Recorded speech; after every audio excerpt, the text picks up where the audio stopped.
maybe good to try and get someone to come over it then, or maybe because I think if we're going to do speeches, we want to be doing speeches in front of people. We've got some big crosses and banners as well. Brilliant. Why don't we just do the opening thing here, telling everyone what's going on, why we're here, and we do the proper speeches inside?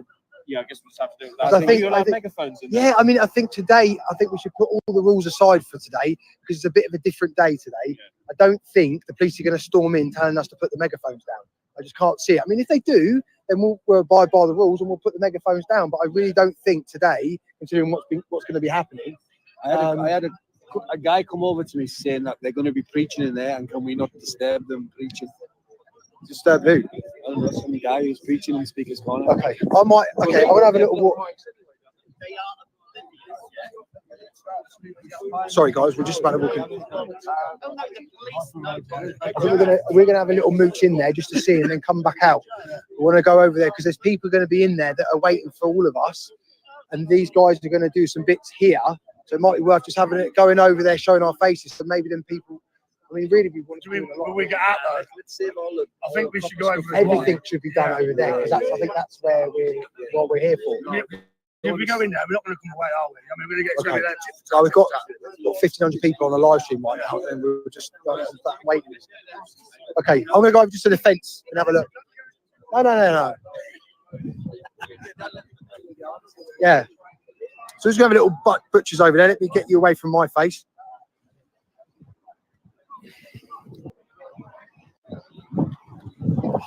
So, police are here.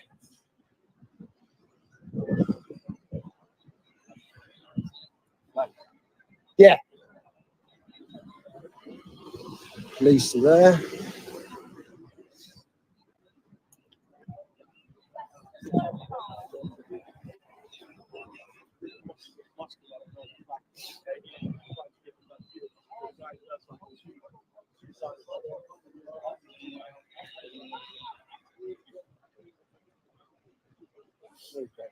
Yeah, I know. You want to demonstrate?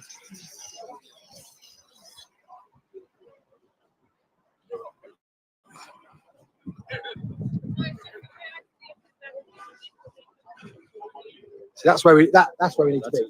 Yeah, I mean, there's loads of people there. Huge crowd. Look at that. Beautiful. Absolutely beautiful. Great crowd. Great crowd. Yeah. So for anyone, just to give the backstory of this, for anyone that's wondering what's going on, why we're here, last Sunday, prominent Christian preachers were doing what they do, preaching the gospel, openly talking about the Bible whilst holding the Bible, and they were attacked. They were attacked physically, and then they had the Bibles ripped from their hands, and page by page the Bible was ripped and put on the floor and stamped on.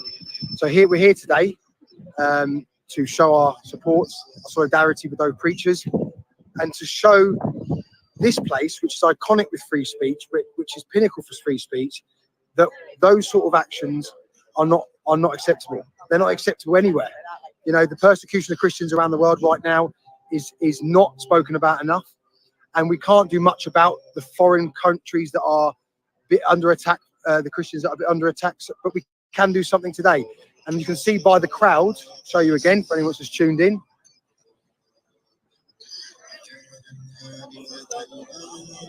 Turn that off.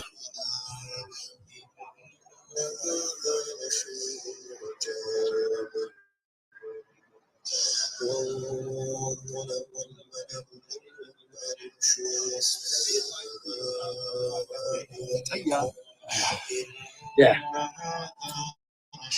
And this is Pastor Ricky Dooley, who has come with us today because, obviously.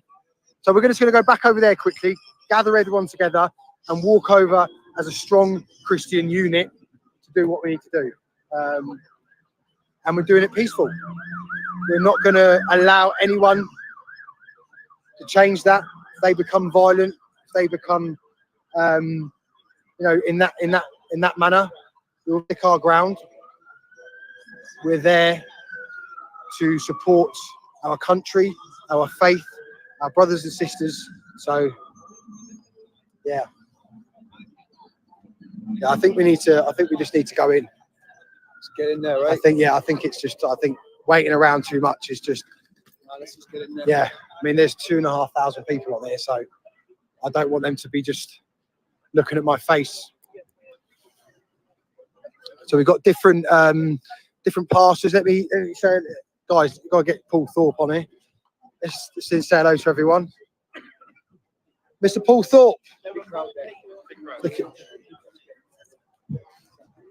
Oh, we're live. We're live. Sorry, I should have mentioned that before I put you on the camera. Over 2,000. Yes. Afternoon, everyone. We're here. What a guy. Thank you Travelled very from much, Brighton. Danny. And also, look, it's Danny. All the way from Spain. I don't know this weather, mate. Right, I was just saying to Vicky, we need to go in there. Yeah. I think it's too much hanging around. We don't want to do speeches. Who are we doing speeches for? We'll be doing speeches with the people that are come. So yeah. Give us a couple of minutes, guys. We're just setting up. Where's we want to go in there really. So What's called lost your bank card? You need to block. James lost back card. Okay. Yeah, it's all right. It's okay. All right. Okay. I think we just need to go in. I think we don't want to hang around too much. I think where's Danny Roscoe? Is he here? Where did Danny Roscoe go? He was Yeah, I know. Where's Mr. Wong? Mr. Wong. Well, we've seen Mr. Wong. He's been here. I think He's gone to Hyde Park. Okay. Ricky. I think 1 minute. 1 minute. Yeah. Okay. And then we bounce 2-3 minutes to grab the crosses. And then From where? His park. Yeah. Let's just leave them, man. Yeah, we've got nearly 3,000 people. I think anything we want to be doing in there. Yeah. There's a lot of people waiting there, and they're expecting me to walk in 8 minutes ago. So, Or they go and get the crosses while we are already moving. Yeah. And then they bring them after. where's Bob and everyone? Everyone in there? The party's in there. Okay, so Bob's in there. Just waiting for Nick now. So Nick's Nick- a minute away. Nick's a minute. Okay, we'll wait for 1 minute. Just wait for 1 minute for Nick, who is should be here in a second. Yeah. So quickly, there's a big crowd in there. From my understanding is that there's going to be either a normal experience for everyone here, or it's not. I mean, we're hoping that it's going to be a normal experience where people go in and they're going to be doing different speeches, but the message has to be strong. Love and peace is fantastic, but when it comes to people being attacked, you have to stand your ground. You have to make a point that we're here to defend those that cannot defend themselves in those situations. So give it 1 minute, and then no matter what, I'm going to walk in. So I'm giving it 1 minute, and then I'm going in, because the plan was to go in at past. Let's walk over, see the crowd again.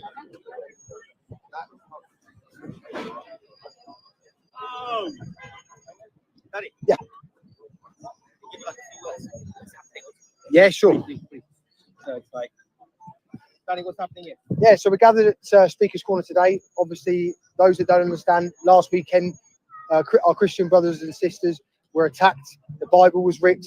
And we're here today as a peaceful Christian movement to show that we will not accept what happened last weekend. We're here to make a point that this is an iconic place, not just in London, but around the country. This is where free speech has always been an ability for anyone that wants to say what they want to say, and without the fear of being attacked or persecution.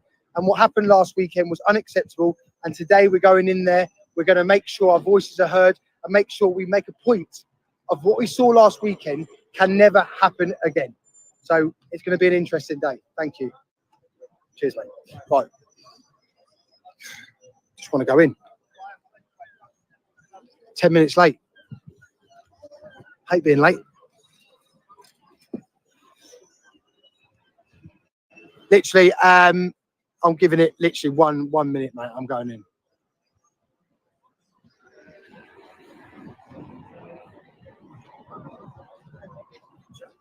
Yeah, sure, mate.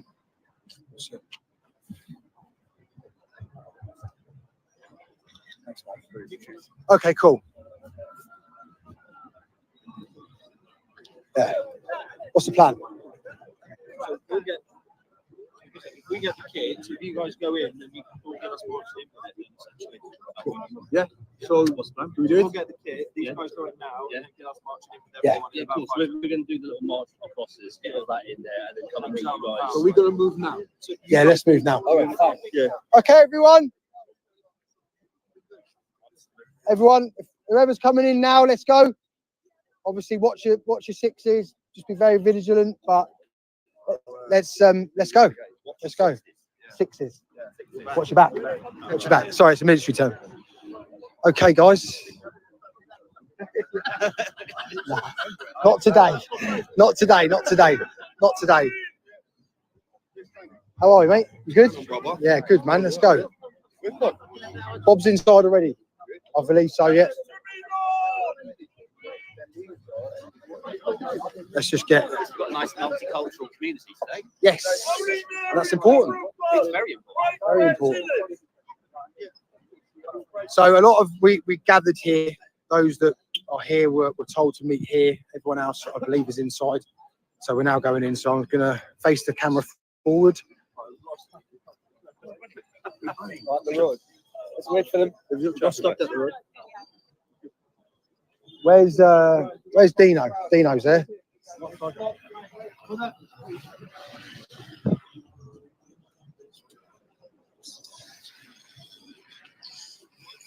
We don't worship Every- Satan in this country, mate.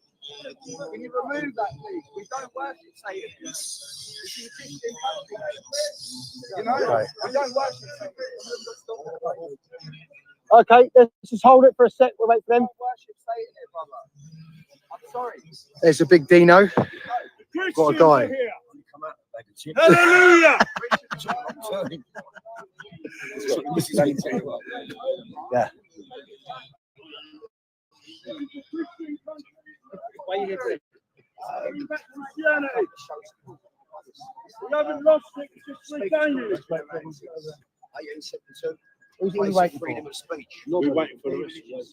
Okay. I can't go in. Is he banned? Oh, no. I don't know who that guy is. I don't know who that is. Just watch out for... Danny Ross going there. Where are they there? Just behind that. Oh, I thought Danny was in. You gone in it? Oh, I think this is us. Yeah. Isn't that your boys Paul in that at the back? Yeah. Paul. Let's just wait. We'll wait for Paul. Let's just wait for Paul Fort. I think Paul's getting some footage actually. We good? Come on.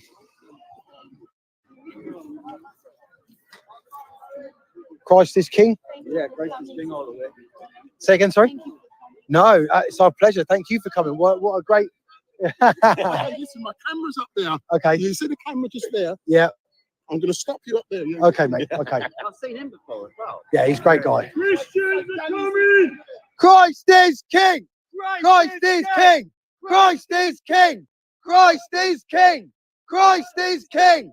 Christ is King! Christ is King! Christ is King! Christ is King! Christ is King! Christ is King! Christ is King! Christ is King! Christ is King! Christ is King! Christ is King! Christ is King! Christ is King! So just here today, in solidarity with all the Christians, with all religions that come here, today is a day to show that when you come to Speaker's Corner, today is about showing that you should be able to come here, you should be able to say what you want to say, you should be able to preach what you want to preach, you should be able to argue what you want to argue, and you should not be under the threat of violence. What we saw last weekend as a Christian nation, we will not accept what we saw. We are here today as peaceful Christians to stand united with all Christians and with all faiths to say this is our place where we come to discuss. And I want to thank Bob and everyone that's making today happen. And we're here as peaceful. We want to get involved. We want to make sure that everyone here feels comfortable with our presence. We're not here for violence. We're not here to intimidate. We're here because Christ is King. Before you go, let me Christ is King. Christ is King. Christ is King. Christ is King. Christ is King. Yeah. Christ is King. Last week is here. We are the Christians. The opportunity to interview him on 2 occasions.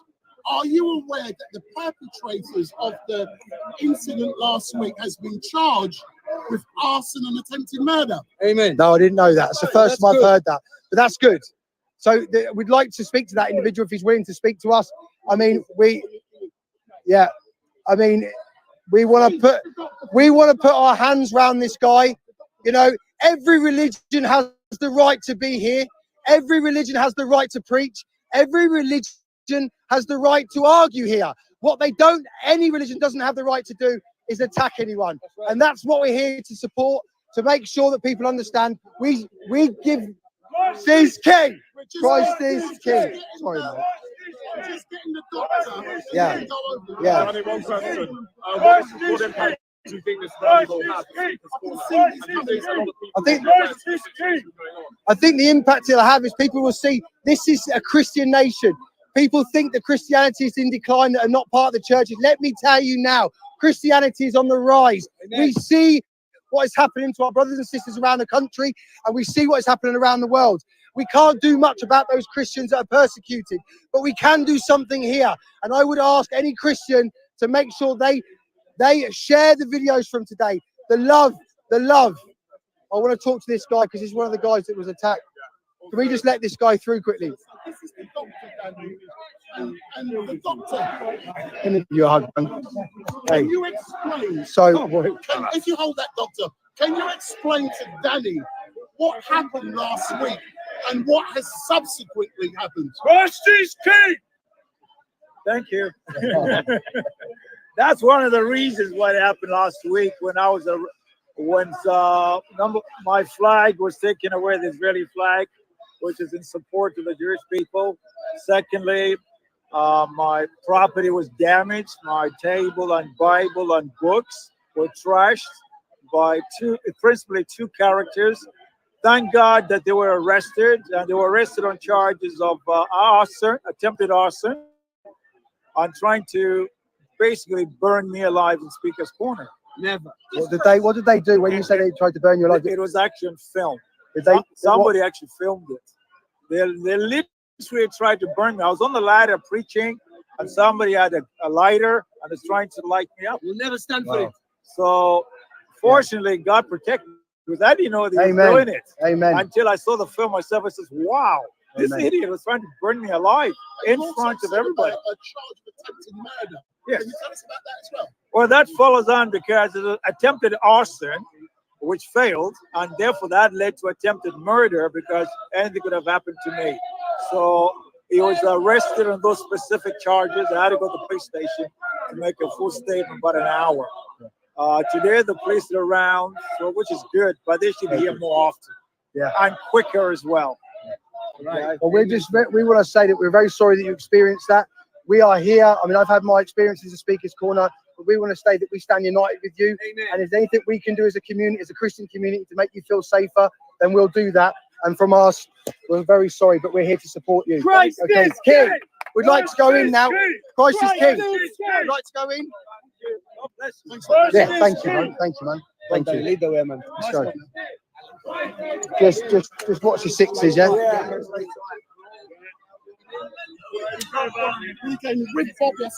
Well, we want to say hello to Bob. Bob's good. Bob's doing. Oh, praise God. How you doing, bro? Nice to see you, man. Nice to see you. Hello, brothers. How are we, brothers? Look at the love from the Christians. Oh, look at it. Oh, thank you so much. In the name of Jesus, thank you, man. Thank you so much. Oh, amen, brothers. Amen. Amen. But, yeah. Where's Bob? Let's get some video of Bob. I want to see him preach. Let me see him preach. See it. Come inside. Let him come. Let him come in. God bless you, brother. We have founded a Christian street marching movement called the Disciples of Christ. Hallelujah! And we are going to protest acts of aggression against Christians.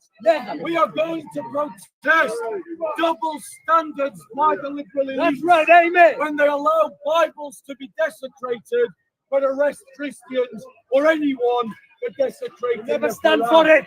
We are going to stand up to the liberal elite according to democratic principles, through street protests, through marches, and we aren't going to be silent anymore.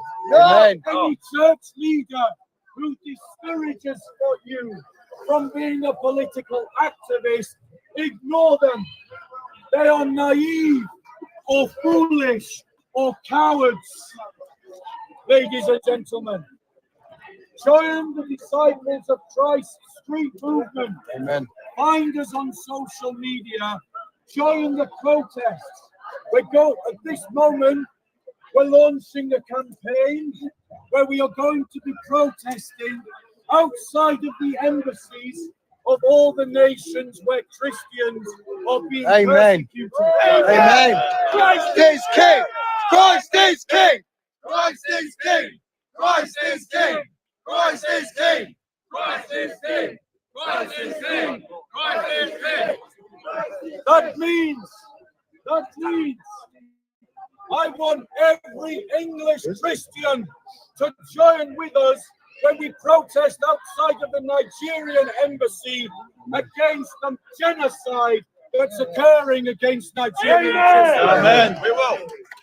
I want every English Christian to join us when we protest outside of the Azerbaijan embassy for their genocide against Armenian Christians. Hallelujah. I want every English Christian to join us when we protest outside of the Pakistan embassy for its persecution of Pakistani Christians. Amen. We across Europe can no longer be silent when our brothers and sisters are being killed. Amen. When they're being driven from their homes. And ladies and gentlemen, here's a Brucey bonus. Do it! Because as English Christians, everybody loves a Brucey bonus. You've got to be a certain age to get that joke. Tell us, Bob. Just Tell us. look at the people that laugh. Right, ladies and gentlemen. Let's give Bob a round of applause for everything he does here at Speaker's Corner and what he does for Christians. Hip, hip! Hip, hip! Hip, hip! Well done, Bob. Christ is King! Christ is King! Christ is King! Christ is King!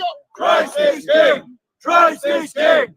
Christ is King! Das Volk! Der Volk! Das Volk! Der Volk! Das Volk! Der Volk! Das Volk! Der Volk! Das Volk! Der Volk! We will not allow the Islamists to bully us out of this party. No way! No way! Never! I'm going to take a break. I'm going to invite my brother Nick to come on. Yeah, Nick's going to come on and give you a talk, and I'm going to listen to one of them. Come on. Big up Nick. Come on. Amen. Look at that. Beautiful. Beautiful. Hallelujah. Think of the crosses. Yes. Love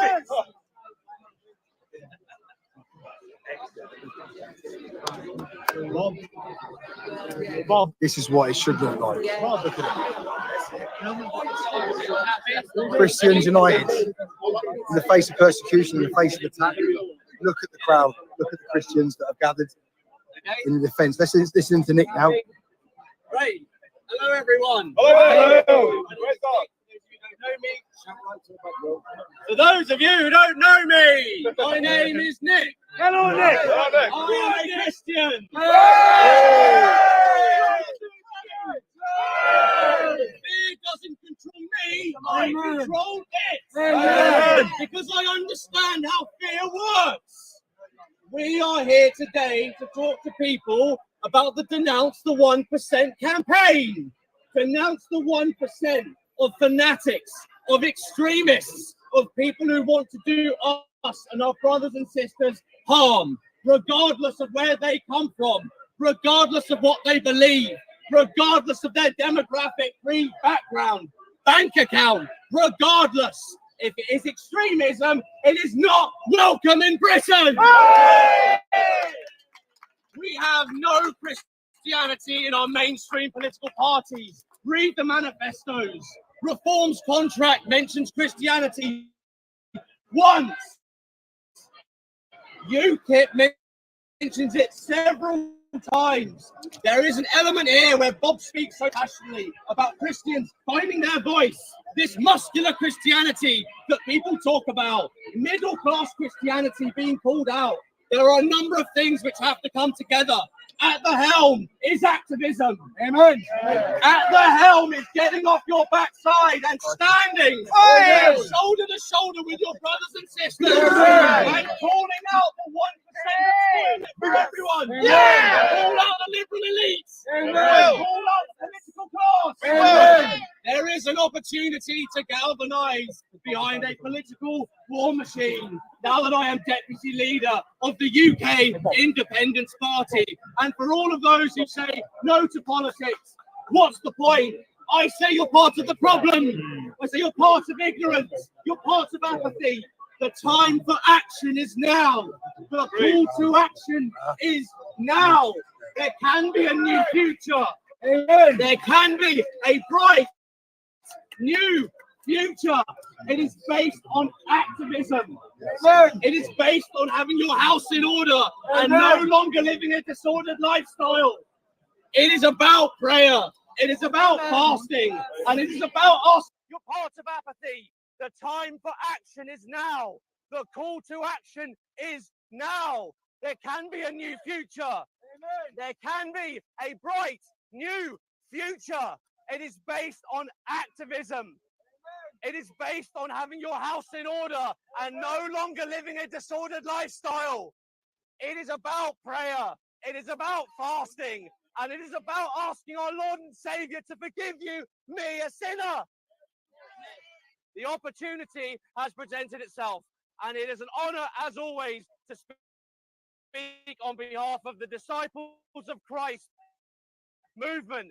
If you haven't already found it, follow it on X, formerly known as Twitter. That is Christ at Christ Saves UK. At Christ Saves UK. Whenever we do this, you will be notified via X. We have banners. We are looking for people to gather behind the banner if they want to, and to have a picture to send a message to ignorance and to the political elite that muscular Christianity lives in Britain.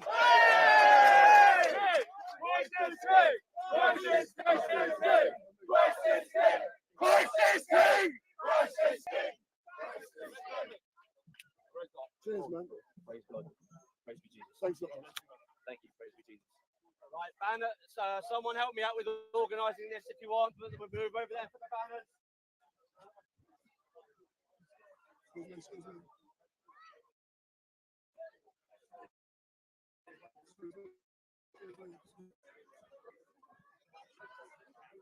Yeah. Hey, we know where to go.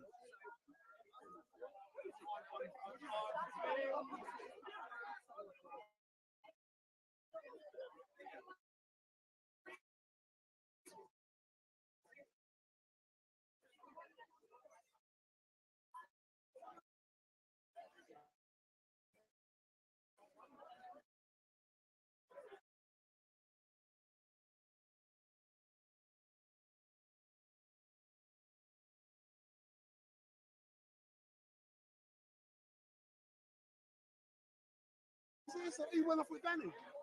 Populations. Did you know about the Lebanese population? Did you know about the news about the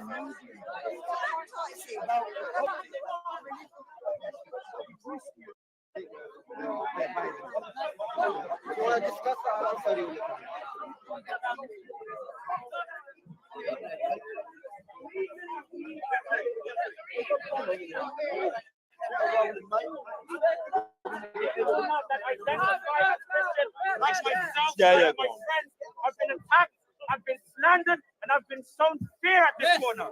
I refuse to accept that Christianity succumbs to fear. That's right. Amen. I am a black man. Christ is king. Christ is king. Christ is king. Christ is king. Christ is king. Christ is king. Allahu Akbar. Christ is king.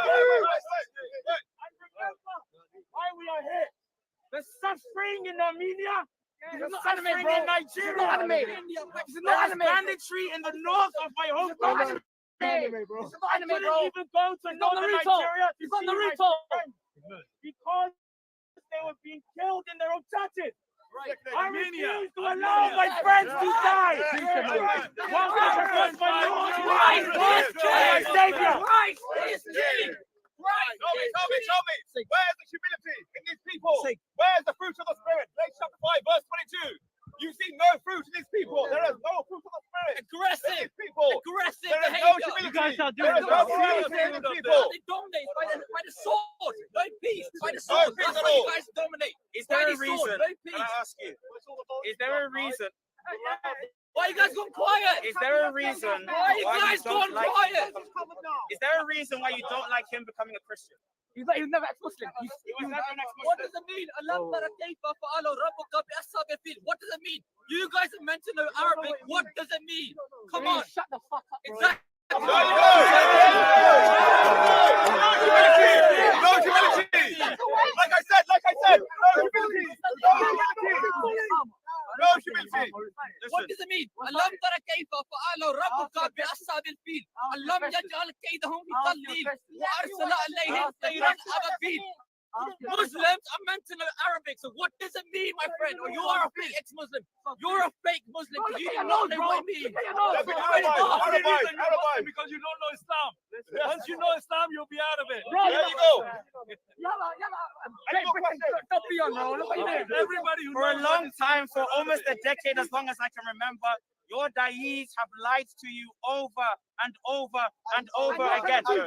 In 2000, in the year 2000, the general narrative was that Islam was a religion of peace. And in no way do they enforce the death penalty. In no way do they adopt slavery, the slavery that my ancestors went through. In no way would they advocate for that. Now, your main da'is, like Muhammad Hijab, will advocate for the sexual subjugation of people that are pubescent, of people that are minors. Whoa. I have seen Muhammad Hijab publicly say that there isn't any issue as long as a girl is physically mature and there is permission from their parents, as well as if she's mentally mature, for a person that is a man to have sex in marriage with a 9-year-old. That is filthy.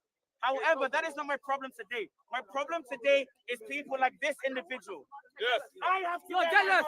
You're jealous. You're jealous. You're jealous. You're jealous. That's a lie. That's a lie. I wear my mask because if I show my face, I will not exist on this earth anymore. And I refuse as a Christian to allow myself to have my religion slandered purely because of people like you with that sort of attitude. I love Muslims. What I don't like is the radicalization that happens when you are fed ignorance. And there are many people, thank you, there are many people that are actually, Yes. Go. there are many people that are actually getting infected by what da'is have been telling them, such that they end up radicalized. Christ is king. Christ is king. Christ is king. Christ is king. Christ is king. Christ is king. Christ is king. Christ is king. God worships Mary. The Bible says you must be born again. God believes that when you eat the bread of church and the bread wine, that you win. Christ is king. Christ is king. Christ is king. You believe that people can hear your prayers. Christ is You need to have a relationship with Jesus Christ. Christ is king. You need to have a relationship with Jesus Christ, otherwise you will not be saved. Christ is king. Proclaiming that Christ is king, you Christ is King. This people are false and false form of Christianity. They're Catholics, Crusaders. They Christ is King. Christ is King. Christ is King. You need to be born again. You need to receive the Holy Spirit to be saved. These people, they're misrepresenting the true church. Christ is King. Christ is King. And this is why Christ is King. I do. She's absolutely correct. You will be living as Christians. You will be getting on your knees and you will be asking for forgiveness. You will be repenting. You will accept Jesus as your Lord and Savior. She's right. You will be filled with the Holy Ghost. You will not just say you're a Christian, but you will live as a Christian. She is right. And we stand with her. Christ is King. Christ is King. Christ is King! Christ is King! Christ is King! Christ is King! Christ is King! Christ is King! Christ is King! Christ is King! Christ is King!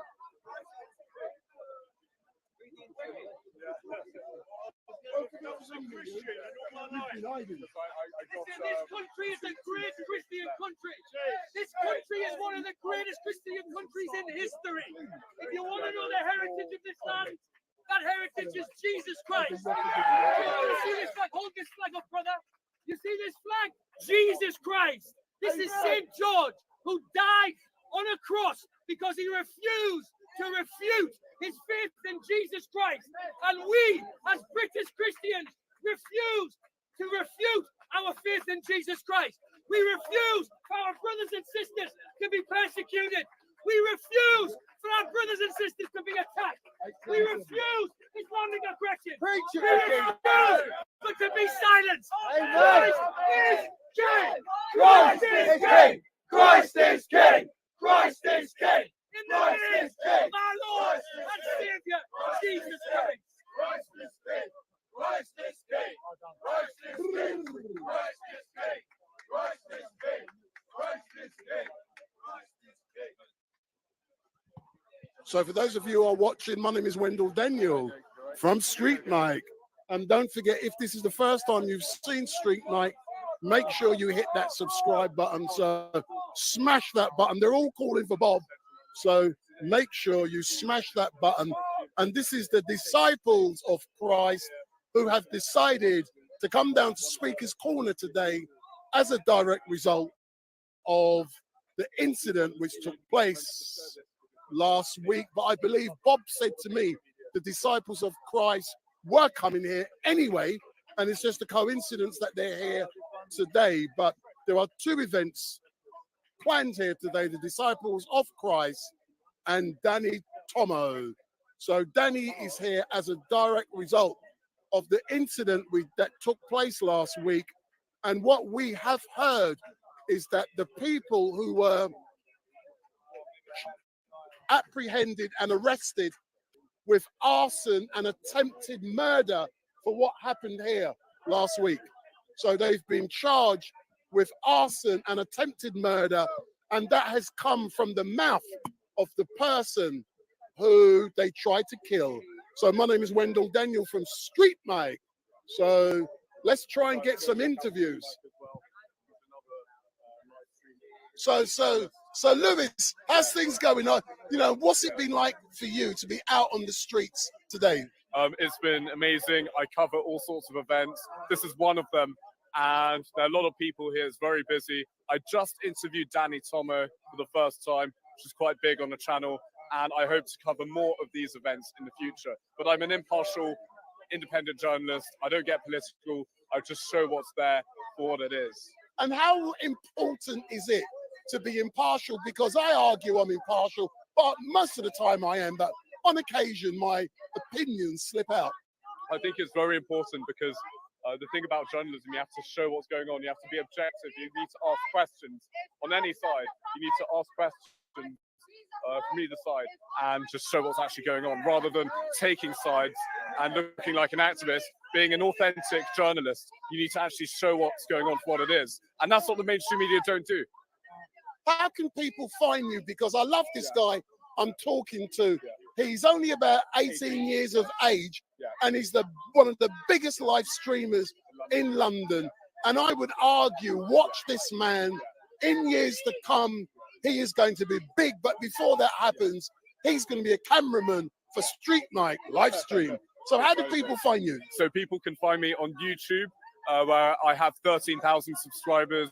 TikTok, where I'm nearly at 50,000. So hopefully we can get to that milestone by the end of the month.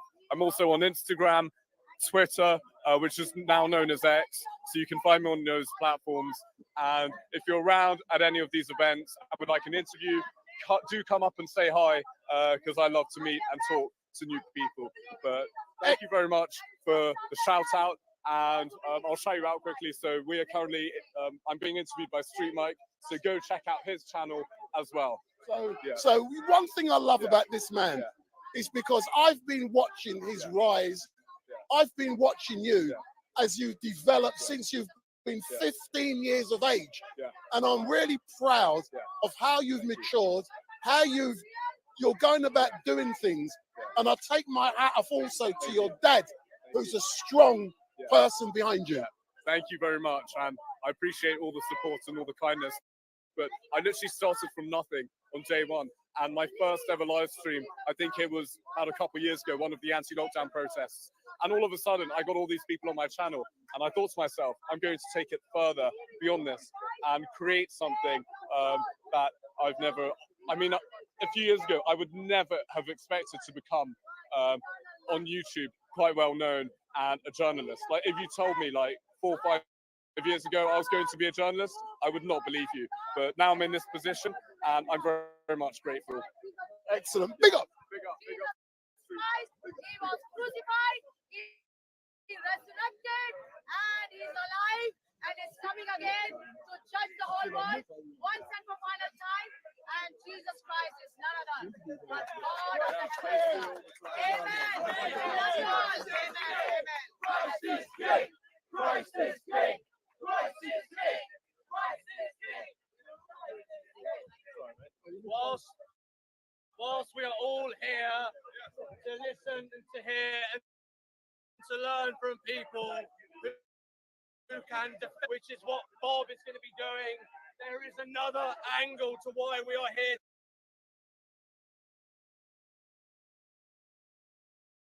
today. Last weekend, attempted murder once again was put on our Christian brothers and sisters.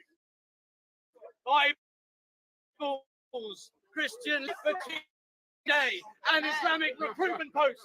Can you imagine the mainstream media headlines if they were to be attacked?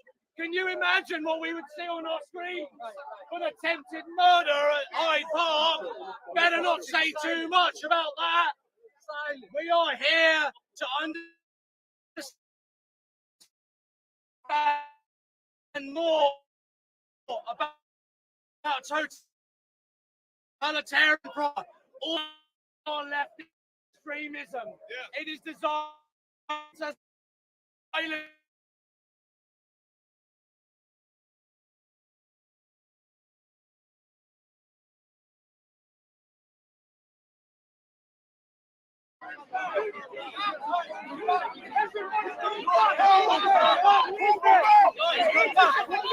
everyone come back.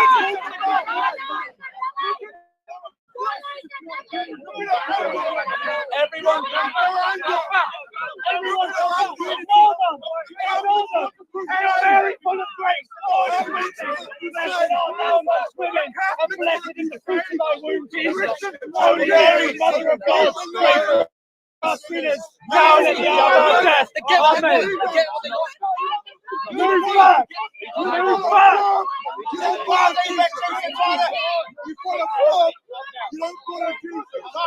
Jesus. You follow Bob. You don't follow Jesus. You follow Bob. You don't follow Jesus. Follow Christ. Repent and believe in the gospel. Come on! Follow Christ. Follow Christ. If we don't follow Christ, Jesus is Lord. Jesus is Lord. Jesus is Lord. You follow God. You don't follow Christ. You are demons. Wolves in sheep's clothing. Fools. Liars. Excuse me, sorry. You are a coward. The crowds of indoctrinate fools. That's the unity with fools. That's the unity with Roman Catholics. These are liars. They are they're as good as Muslims. Look at them. Look at this fool. Stephen, look at them.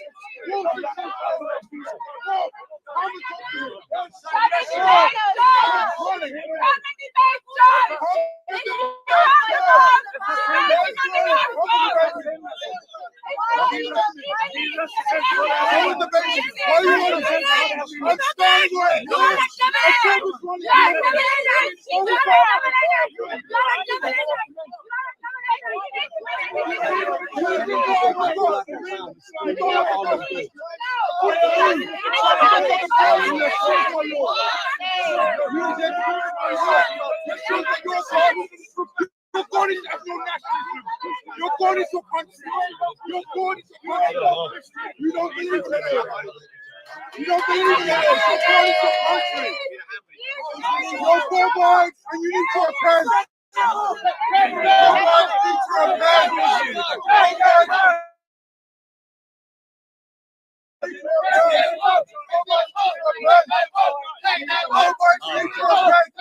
Somebody needs to repent. Are you a fool? Come and say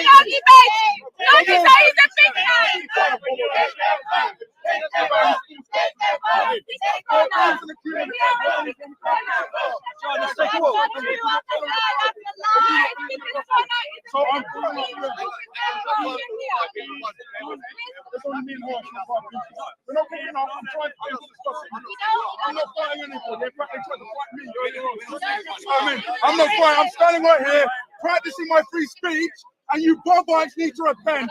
The Bible does not say you pray to saints. The Bible does not say you pray to Mary.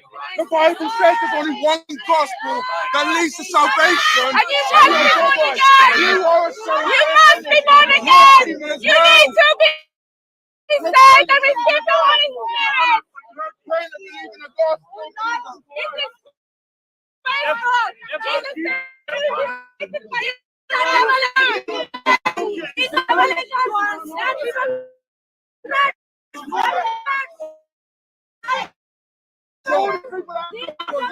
They don't believe in the Lord.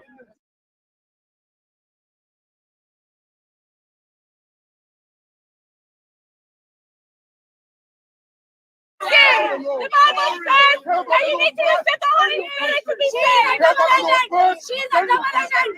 She's a revelation. You will come Jesus was a king. Christ says to be persecuted. What is the gospel? How to get to heaven? In Galatians 1:8-9, if anybody has no rest.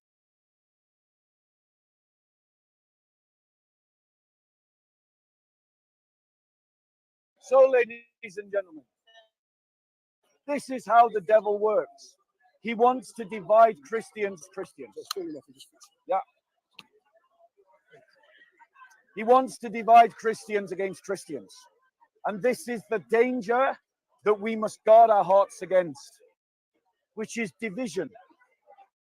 I am calling for Christians to unite along denominational lines, but I am not asking Christians to unite as a common denomination.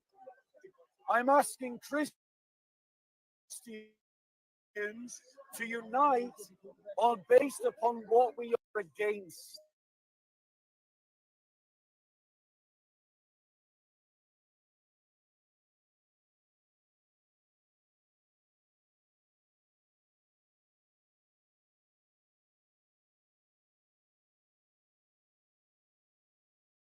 Only one God that leads to salvation. You are a salvation. Repent and believe in the gospel. Repent and believe in the gospel.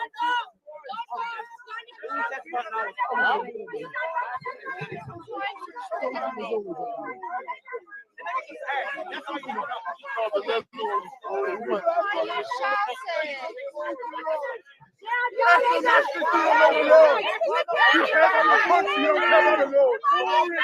about the Lord first, then your country. Care about the Lord first, then your country. Well, there you go. That's Speaker's Corner. It's good to see Speaker's Corner, them arguing over Christianity and not arguing over the Quran and all that sort of nonsense. But yeah, it just shows you the way Speaker's Corner's gone, that everything just descends into a screaming match instead of actual debate. And you know, again, I don't think it's good. People screaming at each other at Speaker's Corner, especially when they're both claiming to be Christians. It's not a good look, in my opinion. I'm going to end the stream there. Just a nice little insight into what happens at Speaker's Corner. Again, it always happens whenever the Islamists overstep the mark. The following week, a whole lot of patriots or Christians will turn up, and the Islamists suddenly seem to back down. Yeah, this is the problem. When you see that sort of stuff happening, it's not exactly edifying. And the guy that was wearing the black hoodie seemed to be very aggressive, and what he was saying might well have been true, but the way he said it really didn't help. Didn't help at all. But I'm going to end that there, guys. It's been a long afternoon of streaming, and yeah.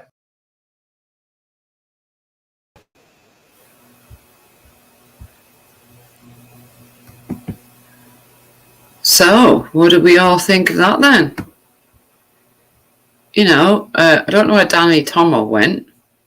It's a bit odd. He was then. He was doing the actual filming, but then all of a sudden, fucking Street Mike took over, and everything seemed to go, you know, down after that. He seems to think he's some sort of, you know, great movie maker. He needs to get things right. Danny Tomo was doing a better job than what he was. I really don't know why they handed it over to that Street Mike guy.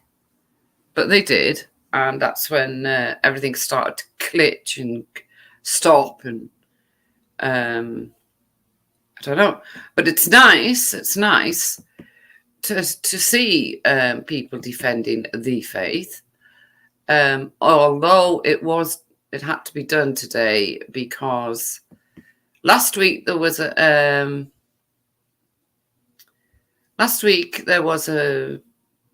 Christian guy attacked, and they tried to set fire to him. They literally set fire. No, they tore the Bible to bits, right?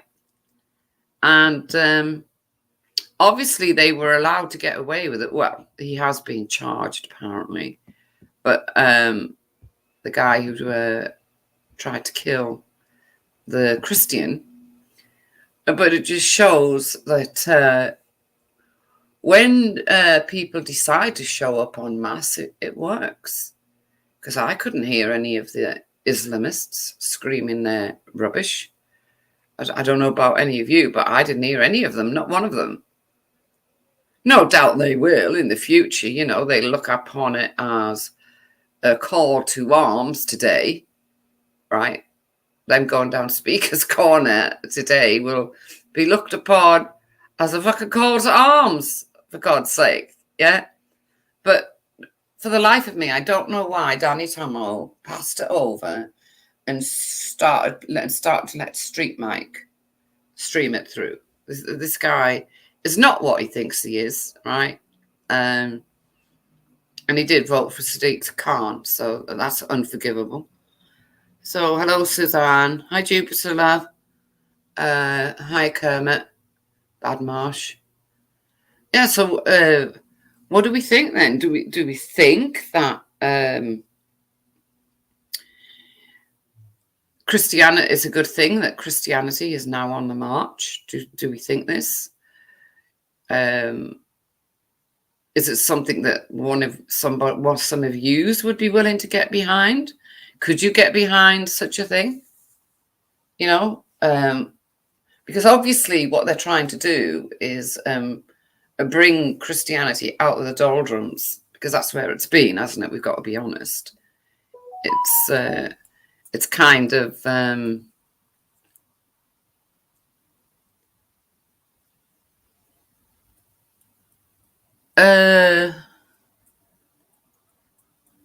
I don't know who you are though, Mongy Nosy. I don't know who you are.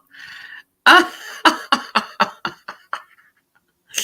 really don't know who this person is. Yes, Luke. Yeah, I think a lot of people would be able to get behind that, you know. Bad Marsh says, Wendy, Speaker's Corner is not a fair way to assess the nation's problems. Bad Marsh, I'm not saying that Speaker's Corner, I mean, my God, is a fair way to address the country's problems. But it certainly is a place that I think has needed to be shown that they can't just go around beating up and trying to set fire to Christians, right, who were there doing their preaching and everything else in peace. That's what happened last weekend. And one of them was up on a ladder, like they do, doing his preaching. And the Islamists decided to set fire to his ladder. Right? So first of all, it was arson. He was charged with arson. And then because, as the law goes, and then because the guy was still on his ladder when they set fire to it, he was charged with attempted murder. And so they should be. Who are they to be setting fire to ladders in Speaker's Corner because a preacher is preaching, a Christian preacher? I mean, I just don't get it. I don't understand that kind of mentality. They've run that place too much. They overtook it. They've run it. And I'm glad to see some sort of backlash coming now. And I hope that they do actually overtake it again. And then it'll become normal. And anyone will be able to go down there and talk about other things other than religion. You see, once Christianity takes hold again, you'll be able to go down there, and if you want to, you can talk about the price of ice cream. Talk about anything. But at the moment, it's all about religion, religion, religion. So, no. I myself think it's a good thing, and I could certainly get behind it. I mean, Bob's a very good speaker. I don't know where Danny Tomo got to. He was meant to be like one of the leaders of the people that went there, but he probably got caught up doing interviews with every Tom, Dick, and Harry that's walking around Speaker's Corner. And as we know, Speaker's Corner is not the best of places. Yeah. Bad Marsh, it has become very emotionally charged, but why? Why has it become very emotionally charged? This is what we must ask ourselves. What has caused it to become that? It never used to be. It used to be full of ordinary people talking about ordinary things. In the 1970s, well, no, I'm not. That's a bit of a lie, right? In the 1970s, they used to be running battles with the police and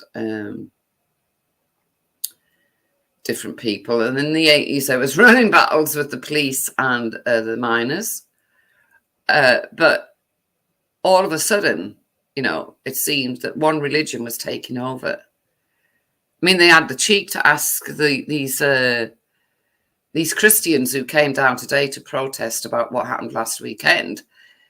You know, the Islamists had the cheek to say, can you not make a lot of noise and disturb us whilst we are praying? I mean, really?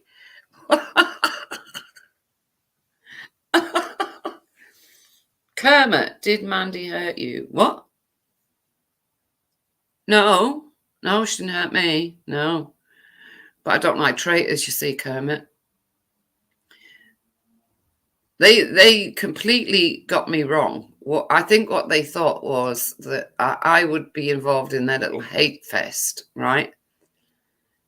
But I draw the line at giving information to the enemy, right? So that another person can be harmed. I just draw the line at that. I'm sorry.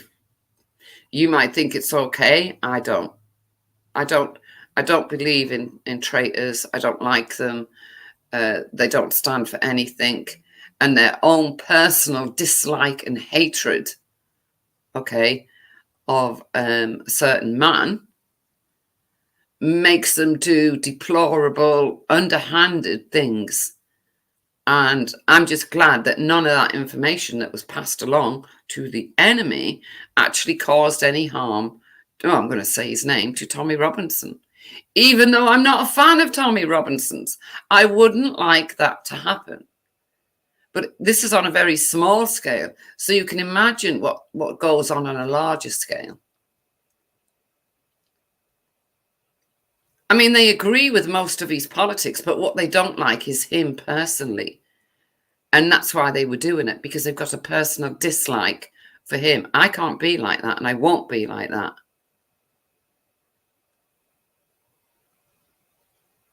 Oh, that's all right, Kermit, because I wanted to say those things anyway. That I wanted to explain away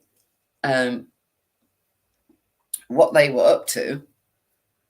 And they can deny it all they like, yeah, because I remember when I found out, even though other people, it was probably common knowledge to them, I don't know.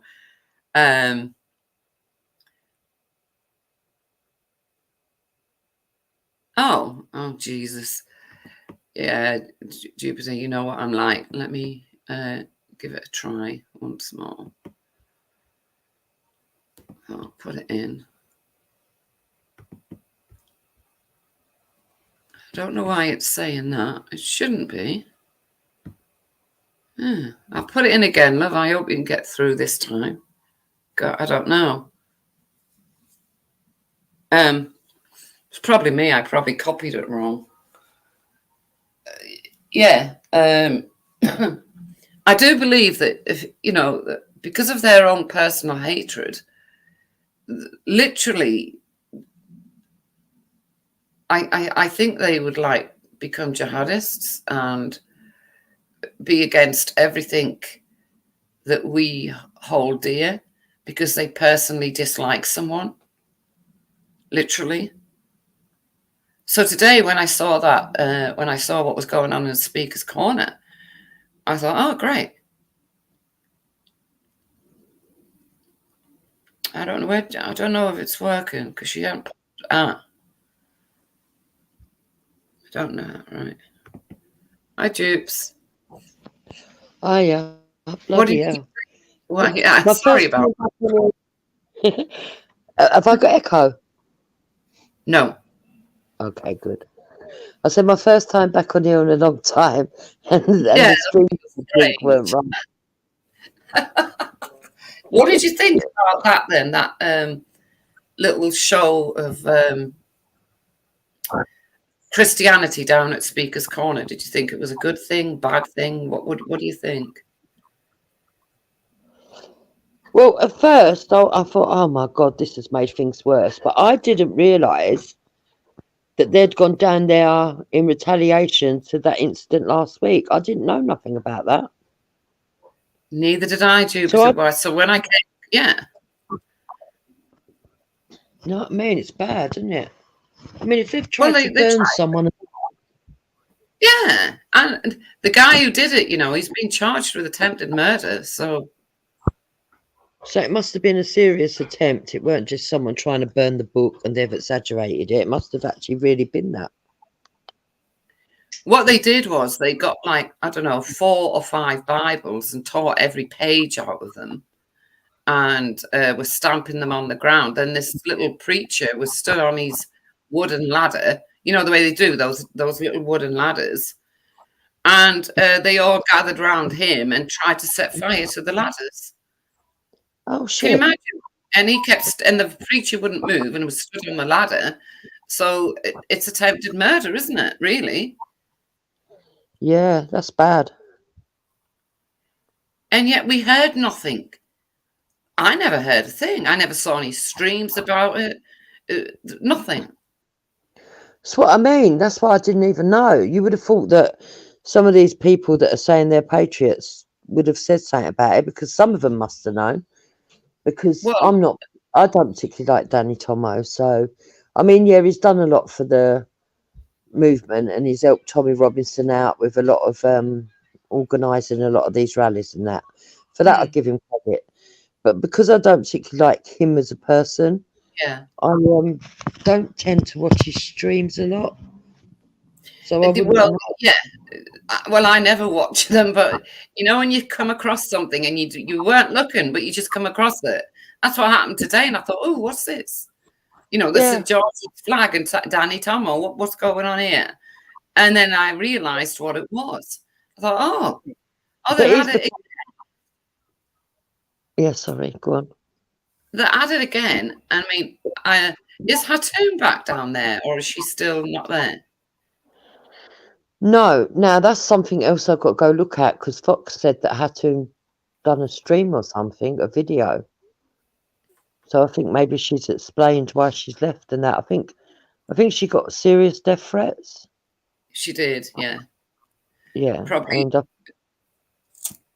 I think you got to weigh things up sometimes, Jupiter, and think, well, is it really worth my life, kind of thing, you know, to stand in Speaker's Corner and everything, because she was hated, wasn't she, by those people?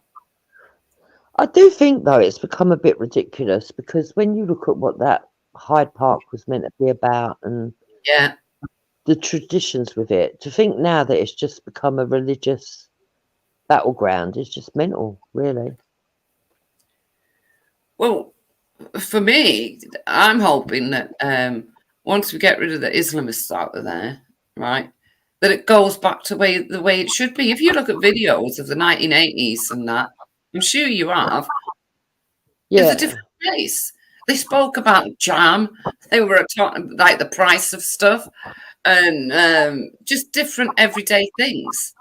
Yeah, my grandmother used to take me there when I was little. Oh, well, there you go. I mean, it never used to be like this. It's sad. It's sad what it's become, and yeah, I'm with you on that. If it goes back to normal, it'd be lovely. But I don't know, the way it is at the moment, it's all just become a bit of a farce, isn't it? Like it's all become a bit factional. Do you know what I mean? Yeah, I know exactly what you mean, because when I first saw Danny Tomo and the St. George's flag, I was a bit like you, and I was like, yeah.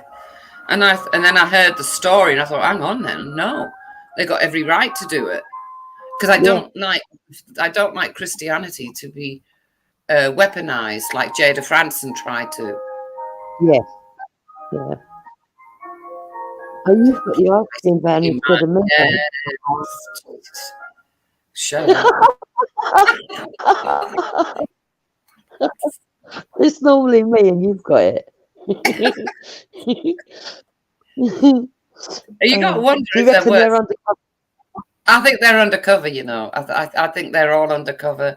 They're coming for us, Jupiter, this time, love. And they're coming disguised as ice cream men. So they can spy on us like they did Tommy. Did you see that video, though? Did you see the bloke that was dressed as a woman with a blonde wig on? Oh, no. Oh, didn't you see it? You know when they went and gave Jada that, when they sent that fucking ragamuffin to her house when she was alone? Do you remember all those years ago? Yeah. The day after, they had the police had people sitting in a van listening to him. Yeah.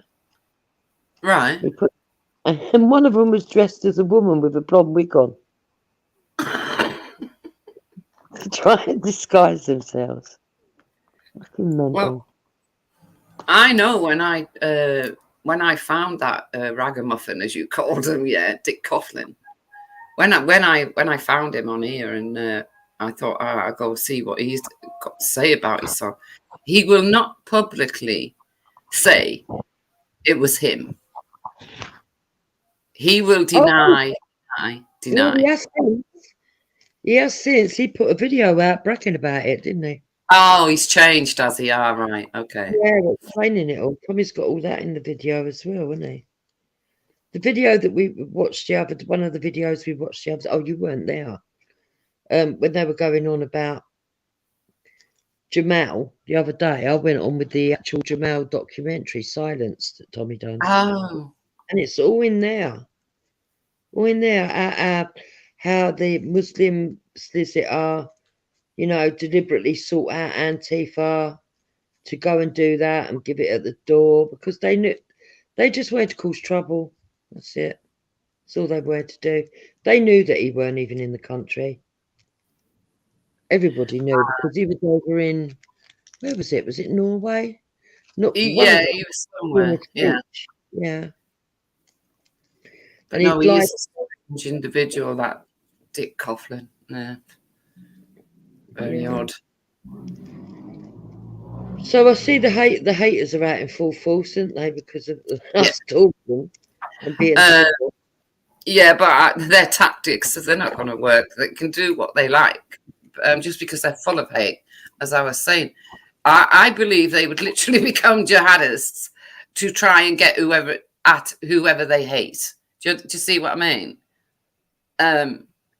Giving information over Jupiter about, I mean, I don't follow Tommy Robinson. His politics are very similar, and I do, you know that, right? But I don't run around waving the Tommy Robinson flag. But I draw the line at giving information about him to what I consider the enemy. That's a line you don't do that. And they seem to think, well, we can do that, and we can come up with all these videos, and we can say what we want, and we can cry, and we can cry because Wendy and Jupiter are talking again, and we can't be having that. That just can't be happening. That can't be happening. And I say, well, just get on with your own life. Leave me and thee alone. What's their problem? I don't know where she's gone. Sounds like she's gone out somewhere. She'll be back. No, Badmarsh, I wouldn't consider eating a curry. Sorry, Badmarsh. You still there, Jupes? Oh, John. Can you hear me? I can hear you now. I couldn't just a minute ago. Oh, this is ridiculous. I've got my internet's broken. We thought we didn't know what it was, so we phoned up and they told us, "Oh, unplug this and unplug that." I was like, "Oh, as if we haven't already done that. Everyone does that." And then they said, "Oh, there's a little pin. Get the little pin and put it in this little hole. It should reboot it." It didn't work. So now we've got an engineer coming on Monday. So I'm on my phone. But obviously, what it's just done here is it never used to do this, but it's doing it now. I'm on the live stream. If I don't keep my finger on the screen, it's cuts me out, and then I've got to do the password to come back in. It's weird how it's not the same as the Wi-Fi in the house, isn't it? It's just it's nuts. But yeah, to do with all of those. But look, there's a load of people that need to be left alone. Going into all the people's families and all that business, it's disgusting. And I've just found out that my sister's photo's been floating around for the last 6 months. People were using it as that card. Yeah. So I'm not bothered, but I'm just like, oh my God, are they that pathetic? Why would they want to do this? I don't understand. And I was listening to your stream yesterday. It was quite funny because it was like round and round the merry-go-round, round and round the circus, wasn't it? Really, it was like one says something, another says another, and there's no grey area where they'll come together. And none of them want to take the bigger None of them want to be the bigger person and just say, okay, I don't want to do this no more. So I think, I think that especially, I'm not upset. That's too much of a big word because I'm not that sort of like emotionally attached to it. But I really did think that Bleeding Art had more sense than to do. I mean, she promised me that she wouldn't allow Esau to go on and put that picture up. I did think that she would bow to pressure of Esau, so I wasn't expecting too much. But yeah, she bowed. She bowed, and I just think, nah. I even went over there and said to Esau, "Why don't you just take it down? What are you achieving?" And he's like, "Oh, but he keeps putting that video of me at the beginning of it." I said, "But if you stop doing stuff, he'll stop doing stuff." You do know why there's, you see, this all happened, right? Because Bleeding went onto 9 Ether's stream, right? Yeah. And when she was on there, I was on there. I went on there. And she was like having a go at me and not like, you know what I'm saying, right? Yeah. And I said to Veli, I said, you need to be careful. And it's like, stop proving me wrong. Right, sorry. Because I said to Veli and the other, I can't remember who it was, but somebody else was there. I said, they'll get your family's pictures, they put them up, they'll do this, that, and the other, and they won't leave you alone. Next thing I knew, Esau's running around with Veli's pictures. Oh, fucking. It's literally, Jupiter, right? It's literally over nothing. Not because Veli didn't make that, you know, that intro. He didn't make the intro until before they started putting the pictures up and putting. No, I don't think it was the pictures. I think the pictures was after. To be fair, I don't know. Maybe I've just been lucky enough not to be there because, you know, Esau flips through people, doesn't he? That he don't like, if you know what I mean. Yeah, he goes like, yeah. No, he started with the pictures, love, and what is supposed to be Veli's real name. I don't know. And then Veli started. Oh, I remember that. Yeah, and then Veli started putting those clips together of with Dave and Esau and the dog thing, and it's gone on from there. So Veli did not start it. Veli said nothing to Bleeding Heart that day on 9 Ethers. Oh no, I'm not saying that he started it. I'm not saying that. What I am saying is that I didn't realise.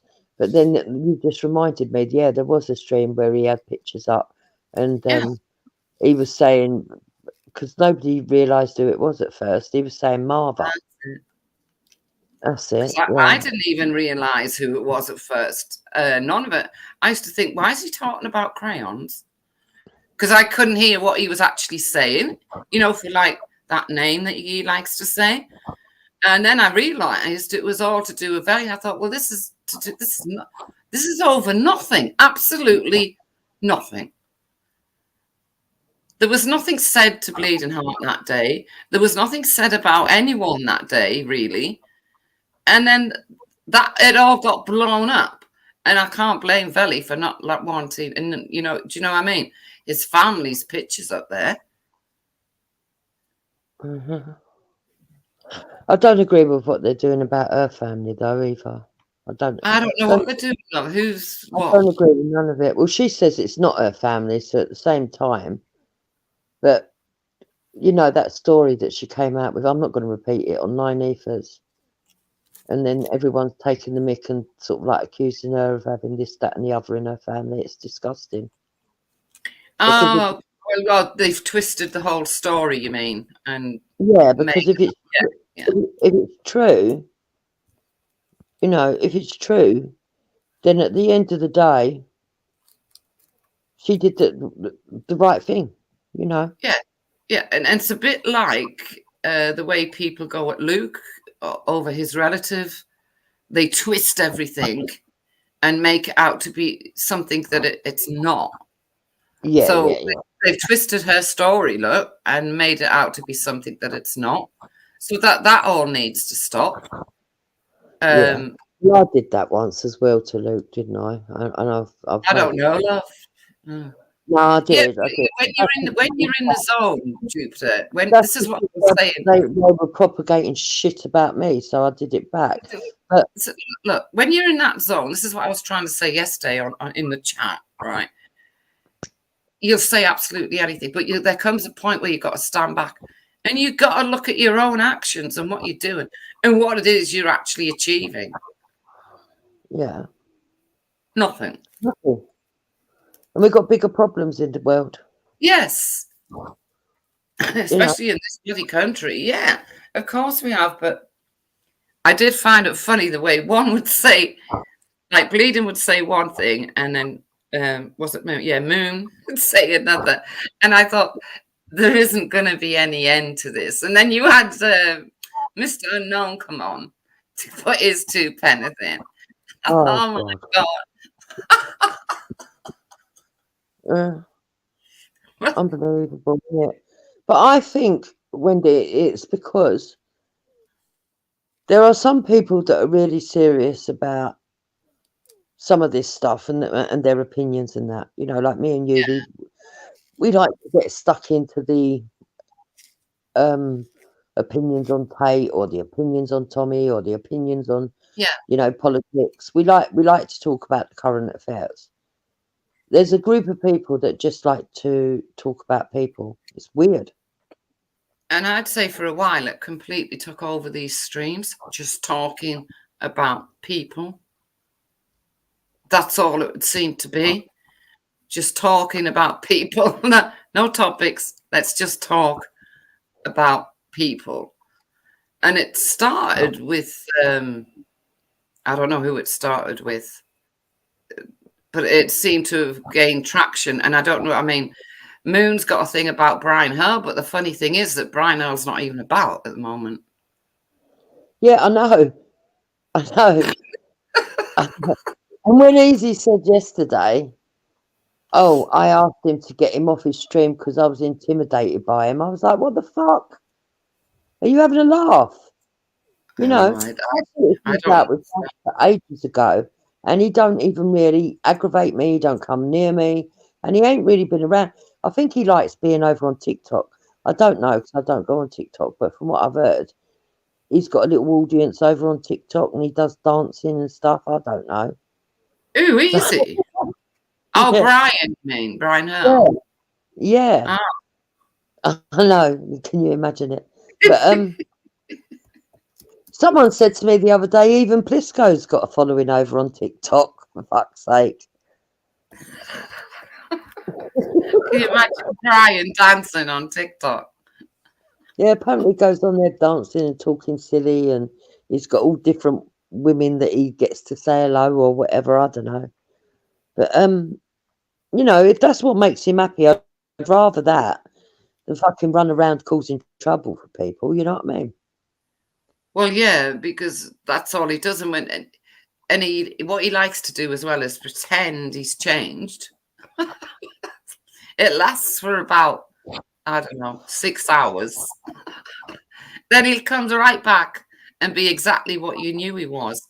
And I don't know, I think Moon may have been took in by Brian and thought he'd changed. If I've got the story right here, I don't know. When in fact, Brian will never change. I mean, come on. No, there's a bit of a story behind all that. But I can't even be bothered going over it because it just brings it all up again. But there was another person that had fell out with Moon. Well, they hadn't fell out with Moon. There was a person that was talking to Moon that told Moon they were being harassed by Brian. That somehow he'd got their phone number and he didn't stop calling. She advised them not to engage with Brian.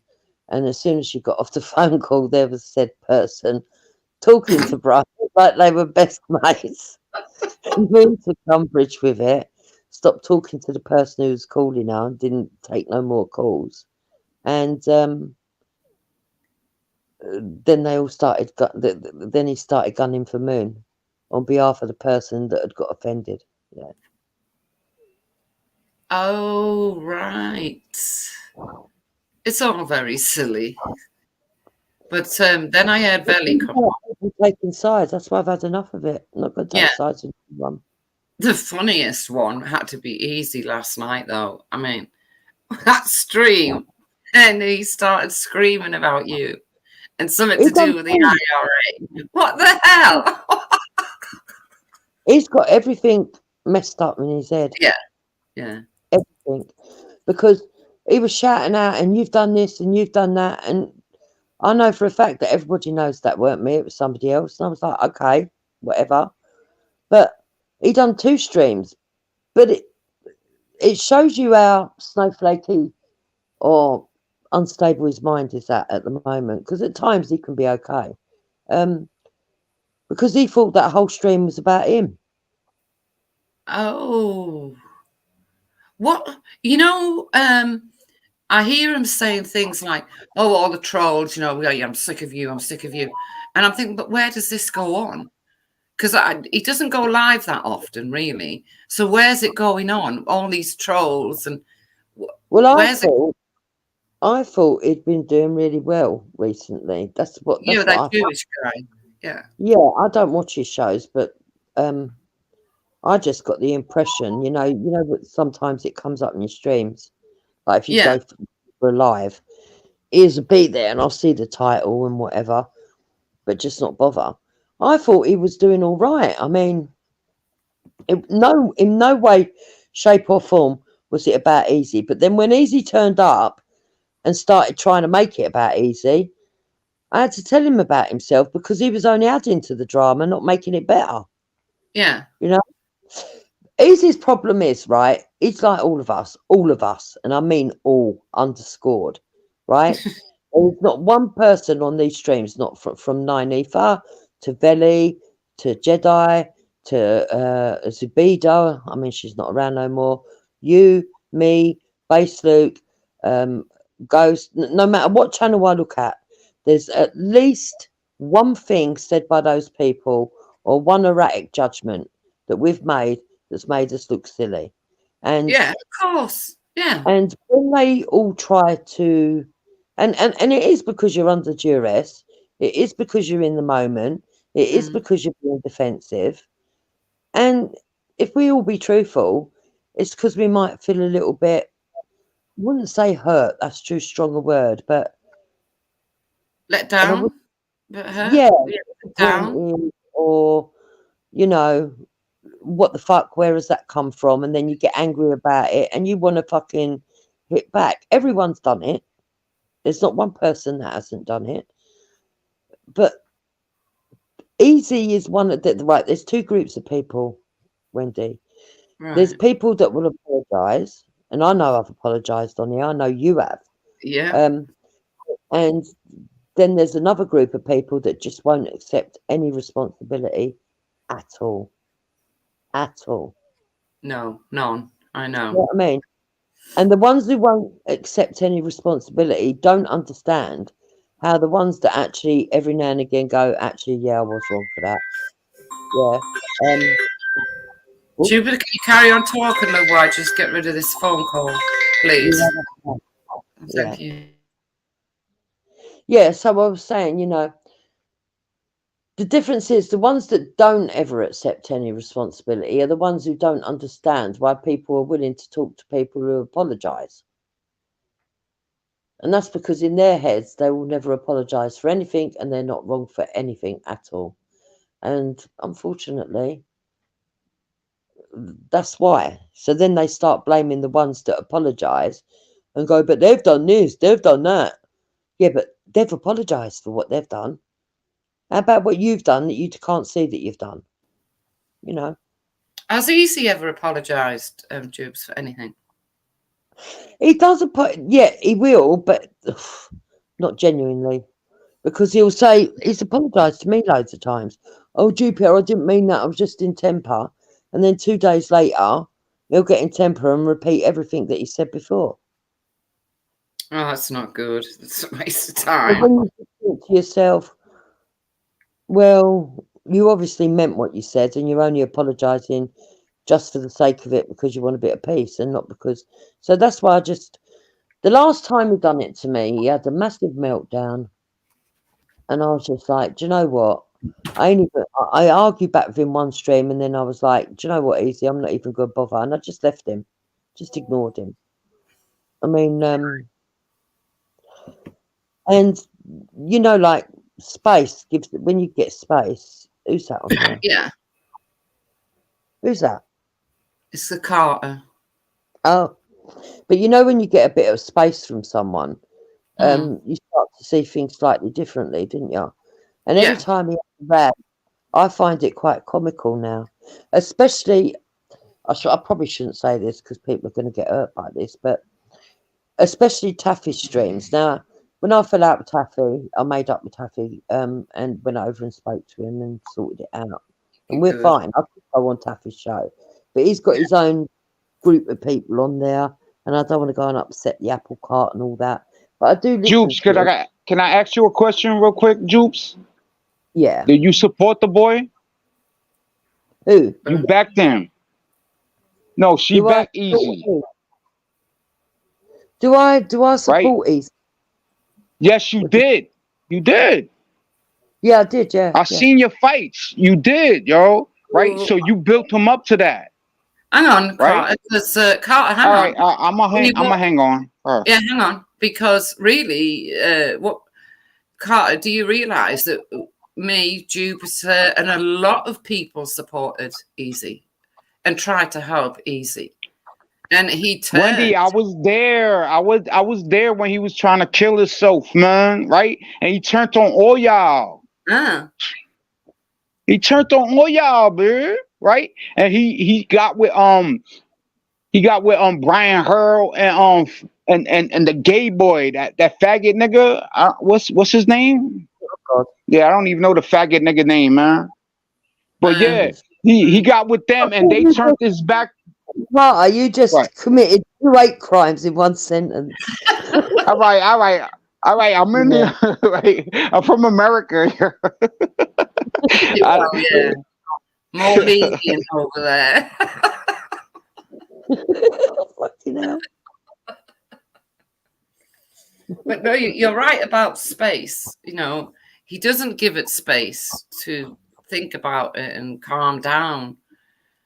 And I can't. Wendy, Wendy, y'all was backing him, right? When he was all the way fucked up, yo. I was like, why y'all backing this nigga, yo? Right? Can you not say that and word? Now look, Carter, I can't say nigga. I won't say it. I won't say it. All right, y'all was backing that boy. Well, yeah, right? We were. And then he turned your back on you, right? And he turned his back on y'all. Like, how this shit work out? I don't know. Right. The only thing that I can say is that Easy gets paranoid, right? And I felt sorry for him. You backed him. Juice, you backed him, yo. Yeah, I did. I'm not denying that. I know you did. I watched the whole thing. I watched this joint play out. Right? Yeah. And now you against him, right? You don't listen, Juice. You gotta listen to your people in the chat. We gonna talk to in the chat, Juice. Yeah, but she does listen. She went on. She made a whole stream last night, Carter, on about it. Yeah. I'll let Jupiter. She can explain. Yeah. Yeah. So I'm not against Easy. I don't like it when people say you're either for or against. I'm not backing him with what he says. Right. I've tried to help him. Easy doesn't listen. I know that, Jubes. It's very hard. That's my point. That's my point. You're making my point right now. Yeah. Okay. Right. Well, I'm going to go quiet and let you speak then. No, I don't want to speak. I want you to finish, yo. Go ahead, land your plane. I've finished, so go on, carry on. No, I'm just saying, Jupes, you was rocking with him, right? When he was wrong. And you knew he was wrong, right? No, and you ain't saying nothing. No, we didn't know he was wrong. So now y'all know he's wrong? Well, there comes a time when you see things. That's what Wendy, that's what I'm saying, man. Right? Y'all should have understand a long time ago when we were telling yous, man. We told y'all, B, about the boy, man. Right? Y'all don't listen, man. I don't know what's wrong with y'all women, B. Y'all don't listen. Yeah. Okay, Carter, we should have all listened to you. Can we have the conversation now? Yes. I'm not past the conversation.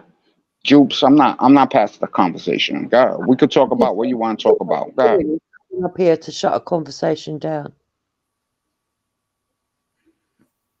Jupes, that's not my motive, yo. I don't shut conversations down. I talk to people. We should have listened to Carter. No, I'm just saying, people was telling y'all in the chat, yo. But it doesn't matter now. We know what he is now. But for the life of me, I don't understand him, because he comes on, he'll make a stream saying everyone's to blame, and I'm thinking, well, where's this all happened? Because I haven't seen it. Yeah. I mean, don't get me wrong. He makes up shit, yo. He makes up things, yo. It's not really real, right? It's in his mind, right? This is how he gets back at people. Yeah, that's true. He does make things up in his mind. I can't be doing with people who interrupt like that. This is not Veli's show. I can't do that. I can't anymore. I'm not tolerant of it anymore. Sorry. The thing is, no, I understand why you've reacted like that. I understand why you've just done what you've done. But for me, what I'm saying is, look, with Easy, it was difficult because when he's calm, he's not a bad person. He's harmless. Yeah. When he's erratic, he's a fucking lunatic who thinks everyone's to blame for everything. And even when it's quite clear that his own actions have caused him a problem, he will still insist that it's someone else. And I don't care who talks to him. I'm not one of these that says, oh, don't talk to Easy. I think Carter would probably be in the group of don't talk to Easy, he's a nutcase. No, I'm not one of those people. I'm like, if you want to talk to him. That's not my, but I don't want to go over there no more. And I haven't done since his last meltdown. Because he started saying, it's quite funny, really. Every time he got something wrong, he was saying it was my fault and that I was telling him what to do. And I was like sitting there thinking, what? I never fucking told you to do that. I might have been on the panel like, I don't know, someone comes over and starts fucking making a fucking noise on the panel. And I might go, oh, Easy, get rid of them. They're getting on my nerves. I might do that. I do that a lot on a load of panels. I know you do that. You've always done it, yeah. Yeah, I've always done it, right? But it doesn't mean the host has to listen to me. Sometimes the host don't give a fucking shit. And they go, no, I'm not getting rid of them. I want them here, right? Sometimes they go, yeah, I know it's getting on my nerves and all. And then they get rid of them. But that's not telling you what to do. That's just me being a fucking snotty cow, really. And just having my opinion like everybody else. I'm not the only person that does that, by the way. No, we all do it at times. We all say it. We all get him off, get her off. Yeah. Oh, do we have to listen to this? Yeah. You know, when James Jones goes off on, one of his bloody monologues, shut him up. I know. Yeah, exactly. And so, when he started saying, oh, yeah, and everything's gone wrong and I've got no viewers because of Jupiter, I'm like, what the fuck? What? Because I don't want to come sit on your panel no more. And then, Jupes, hang on. Carter's back. Let me just tell him. Yeah. Right, Carter, don't interrupt, love. Just wait your turn, sweetheart, please. All right, I will. Right. I respect my women. I respect y'all. Right. So, Jupiter, the thing is with me, you haven't done anything to Easy, have you? What? You haven't personally done anything to Easy. Nope. No, I didn't think you had. Just didn't sound right when he was in the IRA. Where'd that come from? I mean, what the fuck was that about? I have no clue. I think that's to do with he's mixed me up with Bleeding Art and where he was in such emotion. Because you know that they say that Bleeding Art supports the IRA and all that. I think he's mixed up with such emotion that he started slinging everything on my shoulders. But he wouldn't be the first one. Loads of people have done that. So, I mean, I often wonder what reality these people are in, Wendy. Seriously, because Good look, point. Jukes, good point. I can Good be point. just as nasty as the next person. So can you, by the way. You know that. We both can admit that, right? If someone we feel under attack, we can give it back. But I've come to the conclusion all that sort of like backwards and forwards ain't necessary for the most And part. Jukes, I seen the joint that you sent away with Zabita. I seen that one too. That was horrible. The way we were I with don't know the what. video. Yeah, the joint you put up. Yeah, I watched it. I was like, wow, yo, what's wrong with this girl? What joint that I put up? Yeah, right. Like she was talking to the Jewish boy. Oh, that. Yeah, that was horrible. Yeah. You remember that? Video Jupes. You remember that, Jupes? You put it Nah. up. You don't remember that? You put it up. Jubilee, Yeah, you know, last week you put that little video up of Sabida. Hang on, Carter. Of Sabida shouting at that Jewish lad. Can you remember? Oh yeah, I put that up. Yeah, she's out of order. Thank you. What, you think I was unfair to Zabida to show what I she was didn't say doing? you was unfair. I'm just saying, right? I seen it, yo, right? And I think she was unfair. She was unfair. Yeah, she was. She was Right? out of order.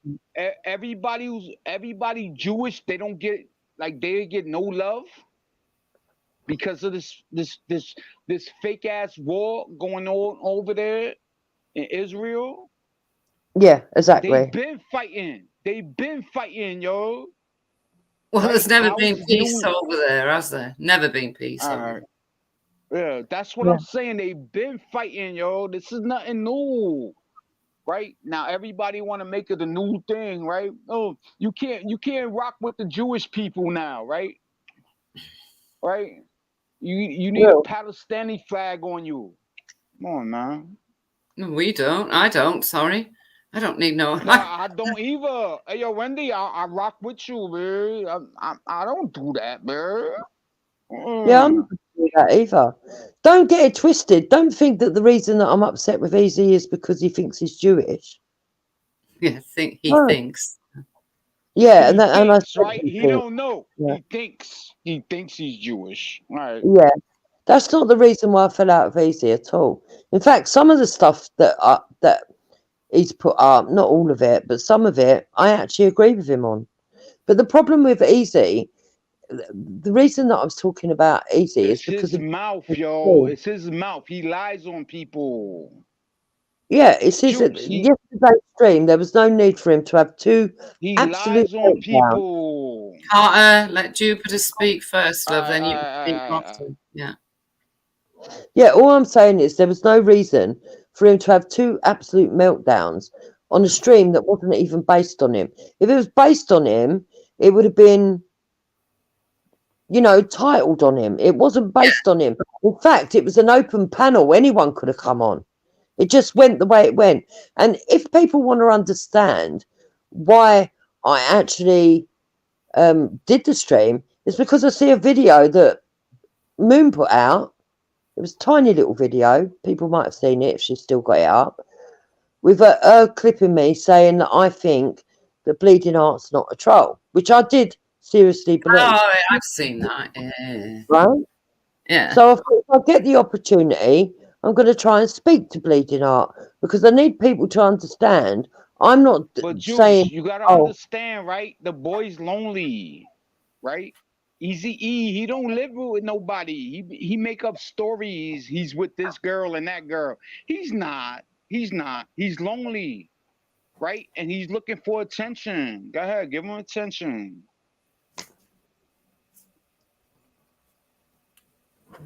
No, you know what, Carter? You're right. I'm going to stop speaking right now.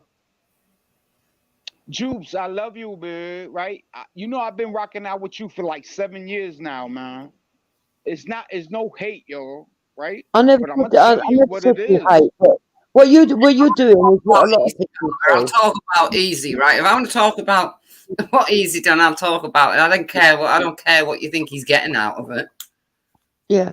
The problem is, Carter, I was being sarcastic, Wendy, but the I problem know is, you were. Carter, He didn't get it. He's American. Hey, yo, yeah, chill. Wendy, chill. What that mean? problem is, I'm Carter, right? American. You keep coming on telling us not to talk about it when we're having a conversation about it. So we're on a talk show. I really hate people that do this. You're on a talk show having a conversation, and you get someone who turns up who basically tells you they don't want you to talk, even though they're listening to you. Jubes, I never said don't talk. I never said that. We could talk, yo. Right? It's Right. So what do you want to talk about then? No, yeah, the women have the problem with my mouth, man. Y'all tell me shut up. I don't I tell do y'all tell shut you to up. shut up. Wait, you See? tell us. Thank you. Right, Jubes, I'm not stopping you from talking. I'm just saying, Jubes, you set the boy up, man. Right? You backed What? him when he was lying. When he was lying, yo, you backed him, yo. Don't get mad now. Well, no, You that's the can't way get it works. mad now. Jupiter, can Right? you I answer wouldn't even that? back the boy Carter, up, hang on. man. Carter, hang on. All right. Wait, please. Jupiter, would you like to address that? Because apparently you made him think Yeah, she did. Shut up. Wait a minute. I made him think what? You made Easy think he was better than he really is. You set him up to think it's this big thing. Right? This is what Carter's saying. And I think Carter's saying, why did you do that? Personally, I don't think she did do it. First of all, explain to me how She I've done did, that, Wendy. Carter. She did, yo. I watched it. Yeah, so how did I do that? You backed him on everything he said, and you That's know not he was true. lying. Joops. That's not true, on things Carter. he said that So he you're was selective. You're lying. another one who's got selective memory. Nah, What yo, I backed him Joops. on. Nah, Joops. Nah, it's not like that, dude. It's not like that. Joops, you backed him when he was fucking Okay, lying, you said man. you repeated 7 times that she backed him. Let Jupiter explain it, please. When I went over and sat on Easy's, it's because I genuinely felt sorry for him, and I felt he needed support to take him away from the arguments. But no matter how many times I sat on there and said to him, Easy, ignore the trolls, just block them, he would block them for one day and then unblock them by the next time I've come back. Right? That was one of the... Am I wrong? Am I wrong? Yes. How? Because you're seeing it as me going over there means I'm supporting him in everything, but you couldn't see the advice he was getting, or when people were saying, no, Easy, don't do that, I don't think it is that. Like he would start, for example, right? He would say things like, someone's come and writ stuff in the back, and you'd go, yeah, that's awful that they've writ that. Right? I'm not going to say what they writ. I think everybody knows by now what they writ He said he had people in the trunk, yo. He Hang never on, put nobody in Carter, no let fucking... Jupiter explain, I'm sorry, Wendy. Yeah. Right? So he would say that. I think everybody knows what he claimed was written to him in the back of his chat by now, because videos have been made on it and everything else. Mm. But he wouldn't shut up about it. He just would not shut up about it. Now, I'm not saying that he had to shut up and not tell people how disgusted he was, but he didn't have to do it the way he was doing it and keep repeating it and keep repeating it and keep repeating it, right? Jupes, he was lying. He was lying on people. Okay, so who'd he lie on, Carter? I didn't say you... Jupes, I didn't say you lied on people. I said the boy was lying on people. I know, And you backed it. So everything I'm saying, you're trying to go somewhere else. So I'm asking you to explain what it is that you want to talk about, because a minute ago I said to you, I'm going to go quiet and let you talk. And you said you didn't want No, to talk because about I didn't. No. Wendy set me off, and she let you talk. She don't want me to talk. Sure, right? And I'm gonna go talk. You want me to talk about the boy, the liar No, boy? I want you to talk about what it is that you've come up here to say. So, Anna, wait. So, what she wants to know is who's he lied about? He lies about everybody, yo. You crazy? Right. Look. Who did he lie about? Just ask. Wait. Ask this question, Joops, real quick, bro. Like, let me get this one off. Can I get this one off? Joops, Yeah. can I get this one off? Yeah, go on. Without you being mad, though. I don't want you to be mad at me, yo. I'm not mad. I'm frustrated with your ignorance. Go on. Jules, just because we disagree don't mean I'm mad at But you, Carter, you yo. make a statement, people go to answer you, and then you jump to something else. So I'd rather you just get out the whole list of what you're accusing me of. Go and sit in the chat I'm with a not little pat on the accusing you back, of and then I can anything, respond to it. Joops, I'm not accusing you of anything. I'm just saying you backed the boy, right? When But you know you he was won't let fucking her going. answer. Don't you see, Carter, what you're doing? Yeah, but she don't answer the question. She Well, going I'll tell somewhere you what we else. do. There you go. Right. So, Jupiter, can you now answer? Yeah. So what I want him to understand is, yes, I agree. Easy makes fucking weird accusations about everyone, right? And he's done that as long as we've known him. And you know that, Wendy. And we've always had to say to him, no, Easy, I don't think that's true. No, Easy, I don't think that's true. And I was still, not just me. I'm not going to sit here and say it was just me. Moon as well, to be fair. Even Esau and Bleeding on occasion would say, Easy, I don't think that's right. But he wouldn't have it. He just would not have it. So we tried a different tactic. Okay. Try and get him to ignore the trolls. Try and get him to ignore the fucking people doing all these little troll channels. Yeah? Advise him to unsub. He'd tell us he'd unsubbed. And then the next day he'd come on ranting and raving about something that he'd seen. So he hadn't unsubbed. Yeah? You'd say to him, just block the people in the side chat. I block, Wendy. As opinionated as I am, I block people. I know you block people. Yeah, I do. And I'm always not blocking them. So he'd sit there and he'd go, and this is what he calls controlling his channel. He'd have someone coming in and going a bit called I Bummed Easy's son, right? Yeah. And they'd be going at him, and he'd be arguing with them. And I'd go, Easy, just block it. It's obviously a troll. You know? And So then he'd go, you'd argue with someone in the chat called that. Yeah. And then he'll go, oh, you're telling me what to do, but you don't mind ranting when it's about you, when you want to put someone in their place. I want to talk to him. So I'd go quiet. I'd go, all right. Just sit there and wait for him to finish shouting and screaming and ranting, and then try and change the subject. You know, and this went on for a long time. In the end, I just got fed up with it. And then, because I got fed up with it and distanced myself and started doing my own shit. See, people don't understand this with me, Wendy. I don't actually enjoy doing my own streams. I'm not bothered about the views. They think I am. I'm not bothered. I can sit on everybody's channel all day long, give them views all day long. Well, it's easier to be on someone else's channel, isn't it? Let's be honest. Yeah, I prefer it. Yeah? But if you're going to start fucking being an idiot, then I might just as well go on my own channel and put my own views on my own channel and have everybody come over there. And people hate the fact that I can do that. I know that. Unfortunately, it's the power I've got. Wendy's the same as well. If she wants to fuck off and do her own stream, people will go over and listen to Wendy. Right? It's power of other people that can do it. Yeah? It's power I've got. I'm able to do that.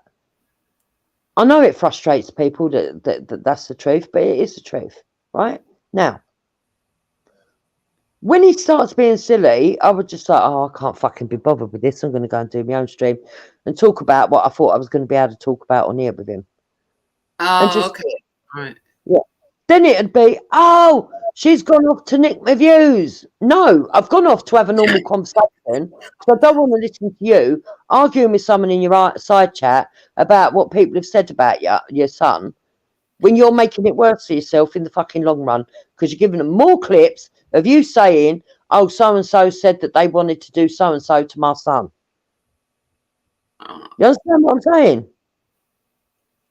I've never seen his son. I've rarely seen anyone write anything about his son. But then again, I don't go over there a lot. But I've not seen his son. I've not seen his son, but apparently, and I don't know if it's true because I didn't go and check, but enough people have told me that it did happen. Apparently, and the other side haven't even really denied it. Apparently, Morpheus did a live stream about his fucking son, went down his Facebook. And while they were on there, they were taking the mickey out of his kid and things were said. But, again, caught in the moment, retaliation, there was other stuff that happened first, you know, and this is how it goes on, swings and roundabouts, swings and roundabouts, swings and roundabouts. Do you know what I mean? Yeah, yeah, I know what you mean, but for the life of me, I don't know why. I wish Easy would just stop it, because when he's been okay, he's quite a nice guy, and then he turns all weird, and everybody's to blame for everything. And I'm thinking, who's he talking about? Yeah, but that's the other thing, isn't it? Yeah, you know. And then last night when he shouted about the IRA to do with you, I thought, well, he's lost the plot. That's it. That's it. Well, it's just stupid. It's beyond belief. Yeah, but he's back this morning and it's like nothing's happened. See what I mean? See? He's back this morning. He's doing a normal show. He's like a little boy that his toys are thrown out the pram. If he thinks he's going to get criticism for anything, he fires up a stream and moans about everybody. And then, or a targeted individual who's upset him. And then the next day he calms down and he goes back to normal. Yeah. I mean, I mean, he's one of the first people I met on here, you know, on Reels. But he was a bit strange. Don't you remember when he used to just like come on for a second and scream something at Chartel and then dive off again? Oh, I don't remember that. Yeah, he'd jump on, scream at Chartel because she put that GIMP video out, didn't she? Oh, yeah. I do remember it, actually, yeah. Yeah. And then there was this of the phone calls and the threats in the background with the phone number. Yeah, I can't remember She it all. was sure about that phone number, though. I never know what to believe about that. I never know what to believe about that.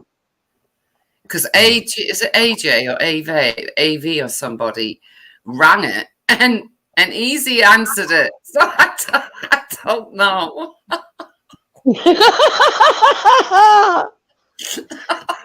Do you remember when he went over to watch Raj's show and Real caught him watching Raj's show in the side chat and pulled him up for it and he didn't have to back to admit it? And he went, no. He went, where have you been? He went, oh, I've just been asleep for a couple of hours. He went, no, you ain't, you little shit. You was over there in the side chat. Yeah. Easy should have, when Real said that, he should have just gone, yeah. I was. And then started shouting about, well, hang on a minute. What are you doing? Picking, pulling me up because I was somewhere else. Oh, I was asleep. And he was still sticking to it. No, I was sleeping and I only went on the last 10 minutes. I woke up and saw the last. Oh, shut up, Easy. Just admit you was there the whole time. Yeah. You know what I mean? But this is what else he would do as well, right? He'd try and convince a whole panel full of people that something had happened, right? And you go, but who told you this, Easy? Who's told you? He'd go, I can't say, but I've been told in private and it's somebody who's reliable. Yeah, but who? I can't say. Oh, another I can't say. Yeah? Fucking hell. Or he'd go, someone would come in as a troll and he'd go, right, that's definitely so-and-so. And we'd go, how do you know that, though? Because it could be anyone. He'll go, Yeah. no, I got told by someone. We go, who? He'll go, I can't say it. We go, oh, not another can't fucking say. Or it's like all those football supporters that he's always got that are going to come and beat whoever up. I mean, it's ridiculous. I just wish he'd be his normal, well, for want of a better word, self. The worst one, Carter just referred to it though, and it is quite comical. The worst one was when he said that they went round to, all in his imagination, they went round to where Captain lived, got hold of Captain, got a blowtorch to his balls, and then stuck him in the boot. Oh, what? He said that? Yeah.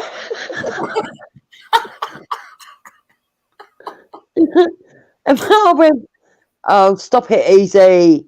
You're lying. He went, no, it's true. It's true. Me and my mates went round there and he begged and he pleaded. He pleaded with us. A couple of streams later, he said, yeah, well, I did make it up, but I just wanted them to know what it feels like when someone lies. Oh, my God, no. I never understood why Chantal made that GIMP video, though, about Easy, because to me, Easy was just Easy at that time. And then out of nowhere, she makes a GIMP video, and he's going ballistic. And I said, well, how do you know it's about you? And it was like, are you fucking stupid, Wendy, or something? You know, I don't know. I think it was because Jack was calling him a GIMP or something, weren't it? Jake O'Connor. Oh, Jake. Right. Okay, Jack. Yeah. I think he must have upset Chantal, so she done that for a joke, and he went loopy. But I don't know. I don't know. There might be another reason why she done it. We might have. She might have genuinely just been joking. I mean, I've had it. Don't you remember some of the videos that were made about us, Wendy? Yes. Bloody hell. Do you The one, remember the guy. skydiving in, and I was meant to be dancing in, like, and someone else was doing something else, and. You and Paris put that video up on Facebook about us. Two fat slags. Yeah. But sometimes that some people do something and it's comical. Yeah, you can that was one of them. Yeah, you can even see the comedy in it yourself. Yeah. That's why I don't even give a shit. This is what I was trying to say yesterday to Bleeding. All right, you and Esau don't like Veli. Stick with meaning.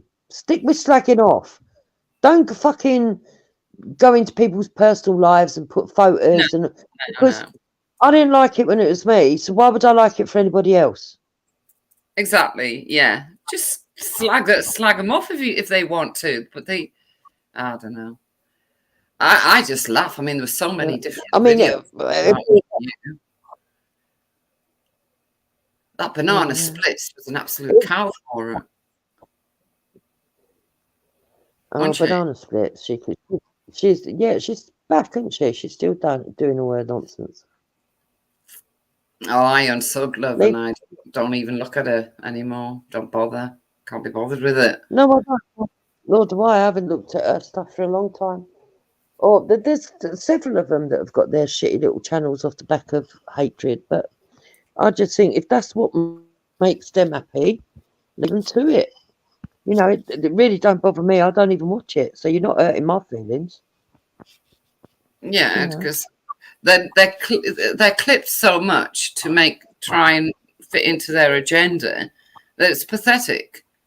You know, I wish people wouldn't do that. If they're going to make a video of someone, why don't they just play the whole thing? And then, do you know what I mean? But they don't. They clip it so it just fits into what they want people to think about you. Yeah, but the sad thing is, right, they damage themselves. In the long run, they damage themselves because, you know, all that business to do with James Goddard and that. They say that they're against James Goddard and extremism, and they helped an extremist get away with his nonsense. So, you know, I now look at them as idiots, all of them. Yeah, well, he apparently lives in fucking Taiwan or somewhere now. Well, Thailand or somewhere. Another one. So that seems to be a very popular destination for people. Yeah. Let them all get on with it. I can't be bothered with it. I mean, I'd rather talk about things that are really affecting us, and there is a totalitarian state on its way by the look of it, and everybody else wants to sit and argue about she said, he said. I mean, at the end of the day, I don't really care what people think about my looks. I think there's a lot of other people that are very vain who get very upset about it, including the men. You know, I go on to Scientifics and well, Vellies, but he runs it in the evenings now, doesn't he? And I go on there, and if he's not quick enough letting me on, I write, "Oi, big nose, let me on." He laughs it off. You know, he calls me fatty. I laugh it off. These people just don't. They've got no. They want everyone to think that they're really good looking, and everyone to think that they're so perfect, and they're the best thing, and they're the most educated on here. And oh yeah. You know, look, we've all got a right to an opinion and a view on everything. But I do think that sometimes some of these intelligent people, right, are not quite as intelligent as what they think they are, James Jones. Because he'll go on so much that he's actually forgot what he started going on and what the conversation was about. Have you noticed that? He'll start on. I like James Jones when he's funny. He can be funny. He can be hilarious, yeah. Yeah. But I do think that sometimes he believes in his own sort of superiority and gets lost in the soup of his words. Yeah. He is funny though at times. Do you believe Afghan about Dan? I don't know so much, you know. I don't know, because why wouldn't he like him? They did so much shit together. Why wouldn't he like him? But the problem with Afghan, you can't believe anything he says. Yeah, this is what I mean. You question it. I'm just thinking, did Dan do that? Did Dan actually pay a private detective? Yeah, what did he say? Oh, there's someone called Afghan here.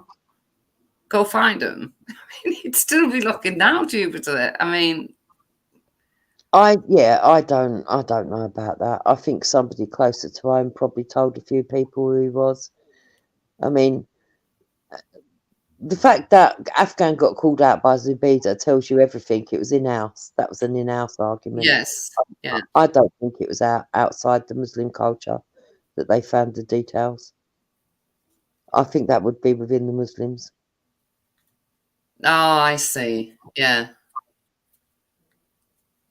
You know, because you got number one, you got to look at. Although having said that, Dan was sitting with the Muslims for a while. Very much so. Going on Zubaydah's and that, so it's possible. Do you remember when he first came on here and he was so like you reminded me the other night when you said about being book smarts, right? That's what he used to say about us. Because he really wanted to talk about the grooming gang that he'd been involved with or knew of. I can remember that like it was yesterday, how he never shut up about it. And that's what made me suspicious of him, because he knew far too much. Well, considering that Cowley Road, where we now know the restaurant is, Cowley Road in Oxford had a large children's home where a lot of the grooming gangs were preying on their victims. Wendy, they had a really bad grooming gang problem in that area, that particular area. Have you ever been there? No, but I've read the stories. I've read the stories and the stats and all the rest of the stuff. But no, I'm not going to go to Cowley Road. It don't appeal to me. No, you know? It wouldn't. No, it's not a very. It's not the best of places. Go to Oxford, definitely, but go to fucking Cowley Road and actually want to go. No thanks. I couldn't imagine. But no, Dan was very strange, and he's even strange when he turns up every now and then. He'll turn up. He's very lefty, isn't he? Like lefty politics. Well, he's like He stopped coming on panels after Dave made up that story that James Jones had given him his address, and he believed it. Don't you remember? Dave went onto a panel and said to him, "I know where you live." He said, "No, you don't." He went, "I do, because James Jones told me. I paid him $1,000."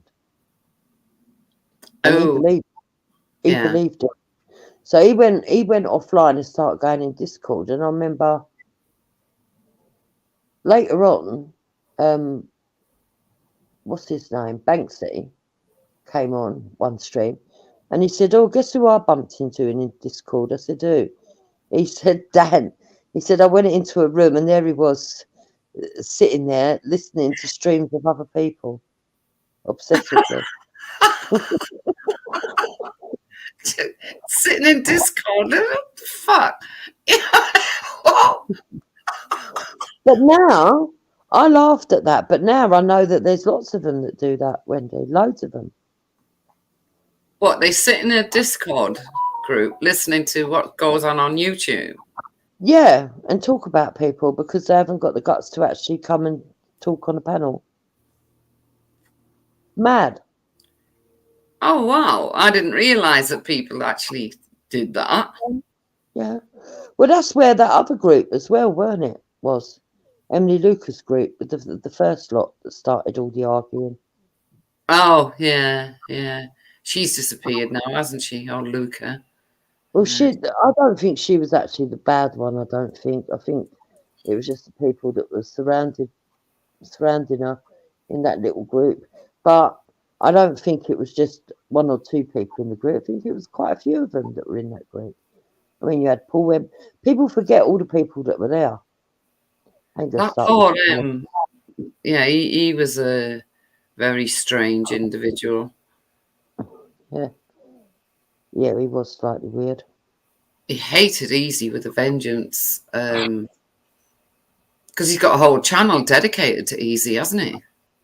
Yep. Yeah, but I don't. Easy doesn't deserve it, but in some ways he don't help himself. I mean, if you're really angry with YouTube, you come on and say a few words to the person and you leave, right? Someone on the app. You're not going to film yourself smashing up your house, are you? No. Because you're going to think to yourself, they're going to use that forever. But he came on at Christmas smashing up his Christmas tree. I shouldn't laugh at it because it's not funny, but I can't believe he let it get at him. No, there's got to be something else at play. It can't just be bloody YouTube people. He can't take criticism at all. And if he gets something wrong, he'll only apologise if he thinks it's beneficial to him, not because actually he feels a little bit bad.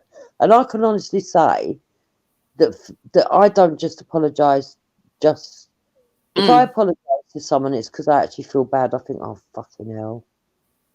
You know, I did say that in temper. I wish I hadn't. And look how it's took off. It's got legs now. Do you know what I mean? Yeah. No, I don't get it. This argument between Bleeding Moon and Easy, and then in the back there's the American, what you call him, Mr. Unknown, who thinks he's British because he's been here for 4 years. I thought, been here? What's he on about? I just wish they'd all put all the messages out. That's what I wish, and see what exactly was being said. But that's just what I'm about out. You know what I mean? But they all keep threatening to do it, and I'm like, well, come on then. Yeah, but So I waited for an hour for him yesterday to give him the opportunity to show me all this evidence he's got on me that I know he ain't got. But you know, I mean, he threatens all of them. He says I ain't scared of none of you. I've got all the information on all of you. Well, fucking come and clear the mess up then, Easy. Seeing as you're fucking so in the know and none of us are. Let us all see it for what it is. Fucking sort it all out and move on, so everyone can just move on. Because I've had enough of it. Yeah, it's always an email, isn't it? All the emails he keeps getting are ridiculous. It's surprised he's got any room left in his Well, email. it was an email that started it all for the Christmas tree, wasn't it? And funny enough, weren't it meant to have been about his son then, come to think of it? Yes. Do you remember? Yes. Oh my God, I've just realised it was exactly the same thing. This is my point. It's like, I don't know. I don't think he... I've come to the conclusion he doesn't know what he's talking about. No, I've just realised, yeah. It's a bit weird that. I didn't... Well, you've just made me remember that all of it was meant to be about an email right in the very beginning that people convinced him it was Esau writing them. Maybe it was, I don't know. But, I mean, you can never be certain with anyone on these streams anymore. But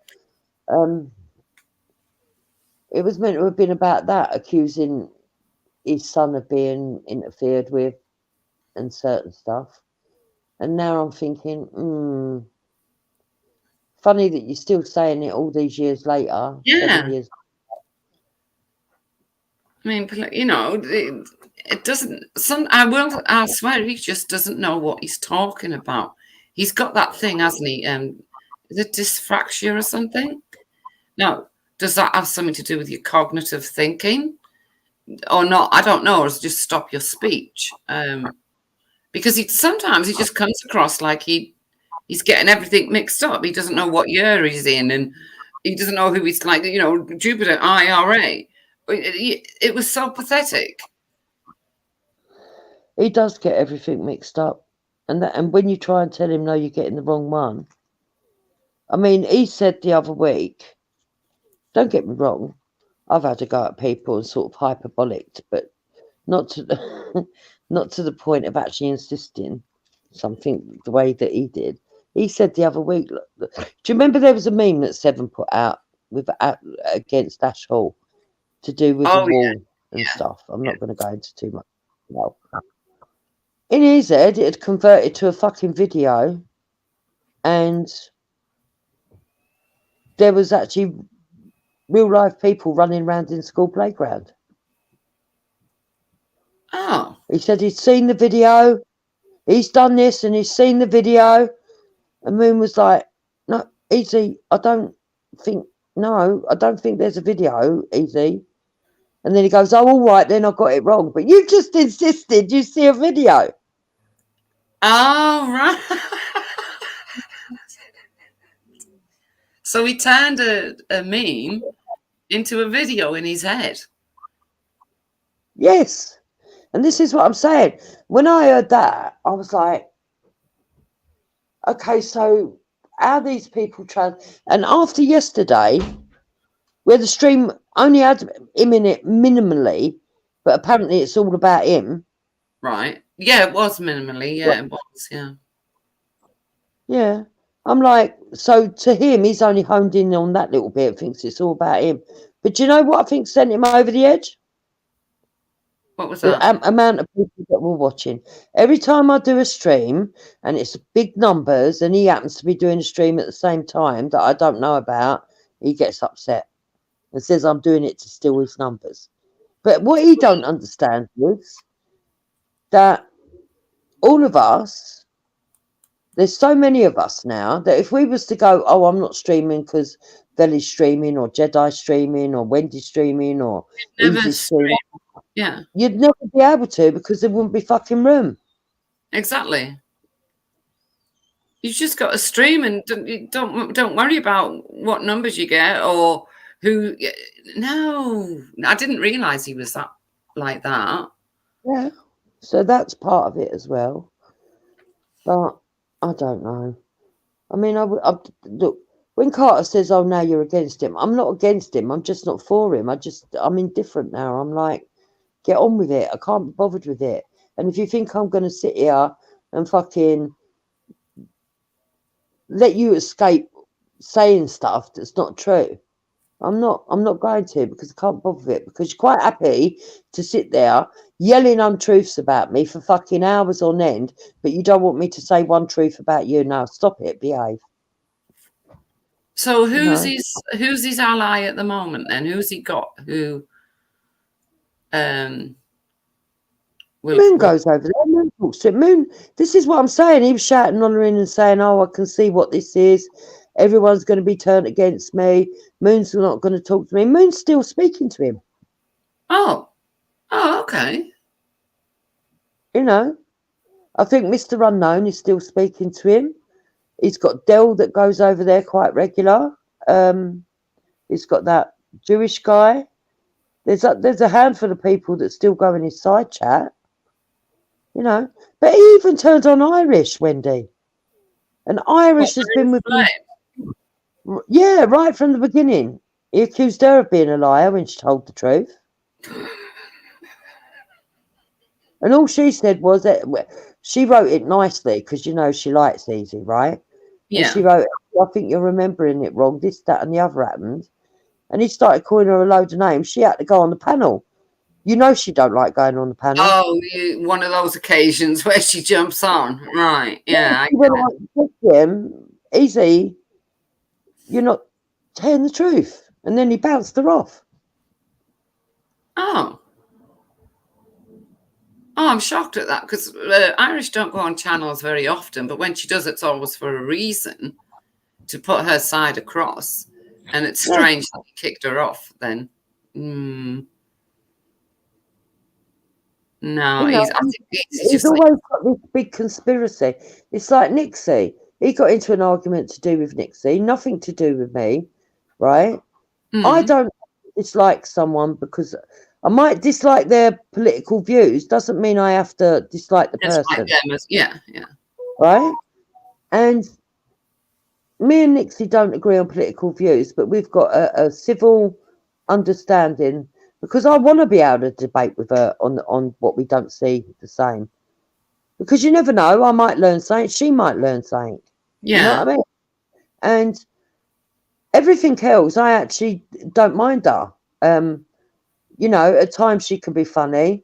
I think she's just like the rest of us women. At times she fucking loses it a little bit. And yeah, I ain't got a problem with her. But according to him, because I didn't stop speaking to her when he had his fallout that was nothing to do with me, I took her side. But I didn't stop talking to him either. Oh, okay. Right. I thought that ended when we went to school, but never mind.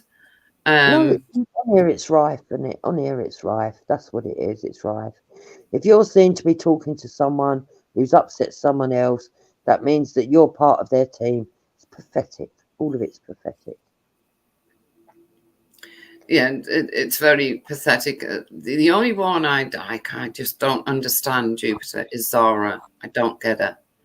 I cannot get my head around her at all. She trolls. She trolls. And quite a lot. Yeah. No. I think the best thing to do is when she turns up is for me to just go on from a bloody mute somewhere. Because oh yeah, you got it for 2 days straight, didn't you? Well, it's not only that I didn't actually think I'd ever come across somebody who'd be more nasty than Esau.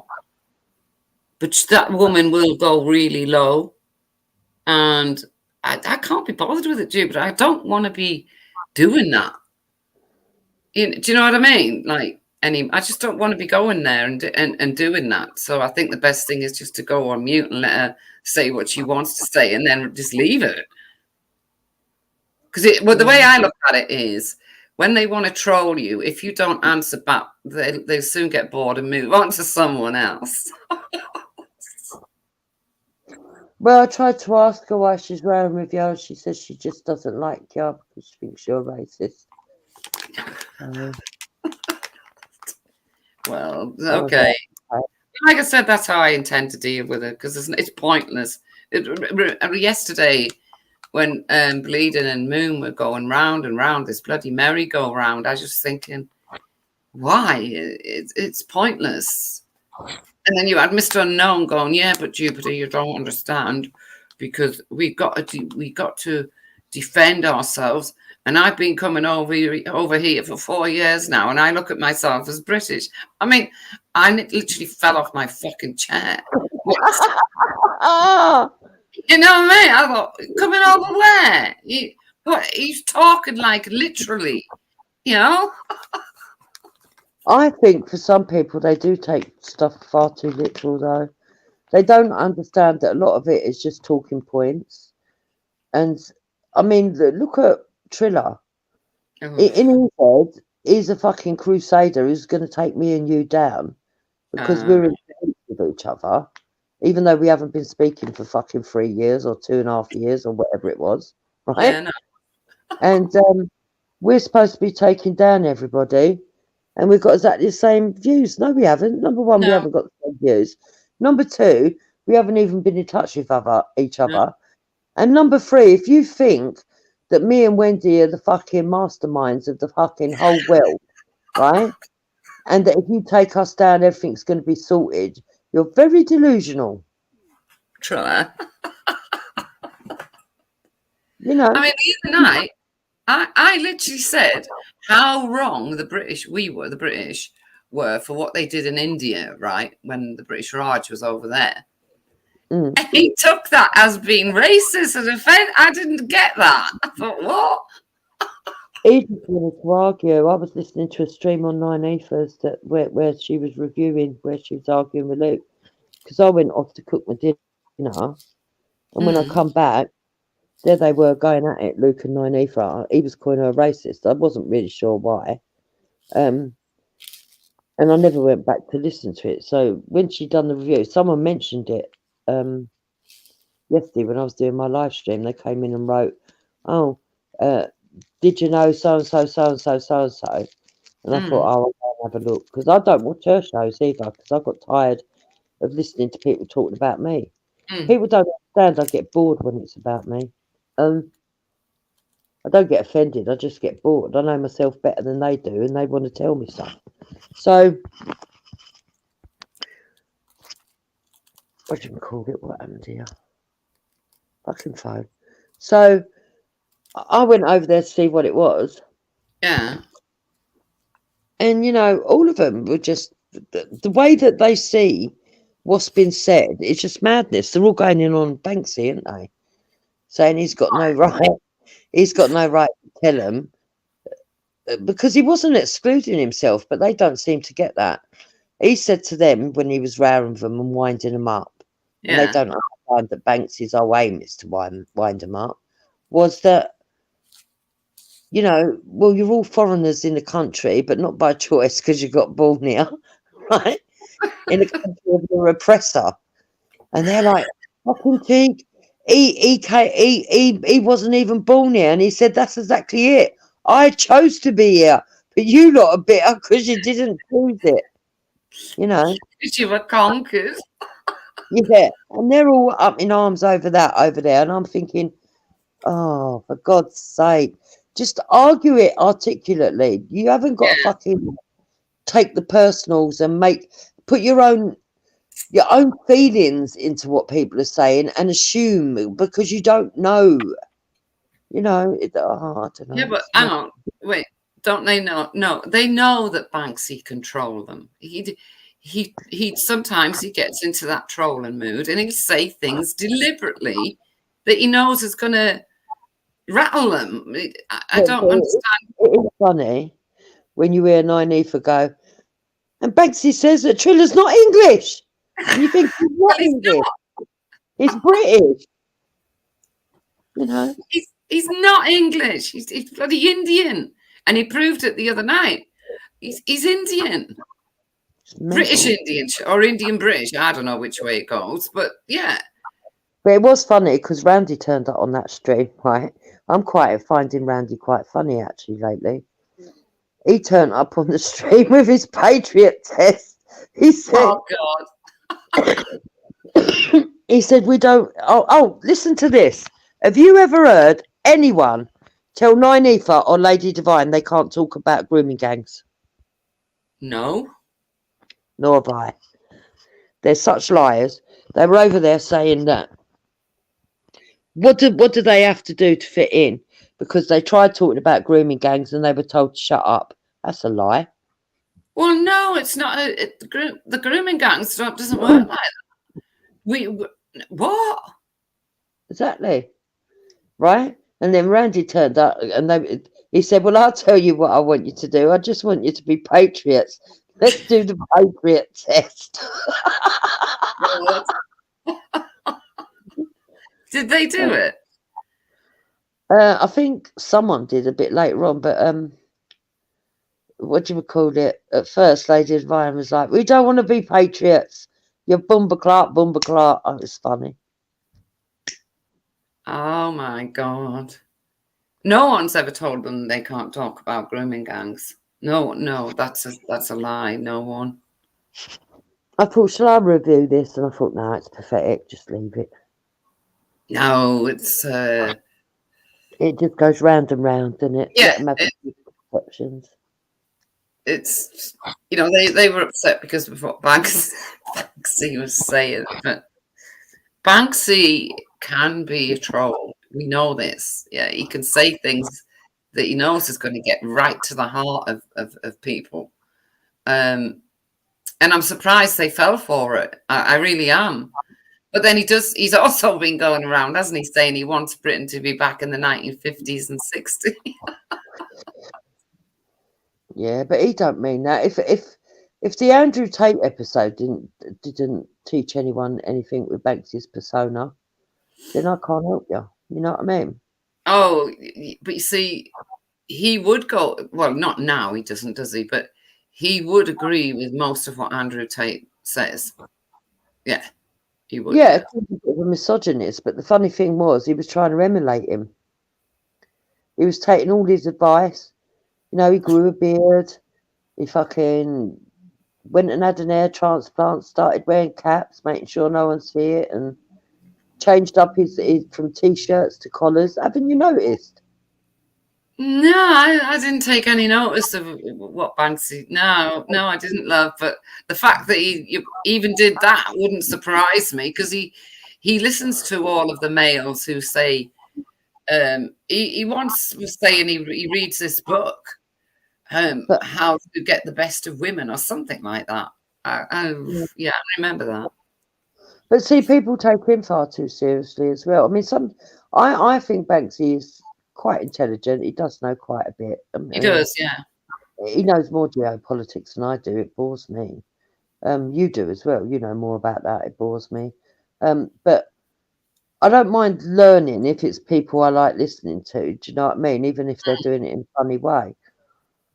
But I also know that there's a side to Banksy that's just fucking ridiculous, just like there is with me that's just ridiculous. Yeah, it's just there. That's why I don't know. I don't get why they fell for what he was doing the other night. Because I knew what he was doing. I could when you can, like, you're listening, you're thinking, he's doing this deliberately.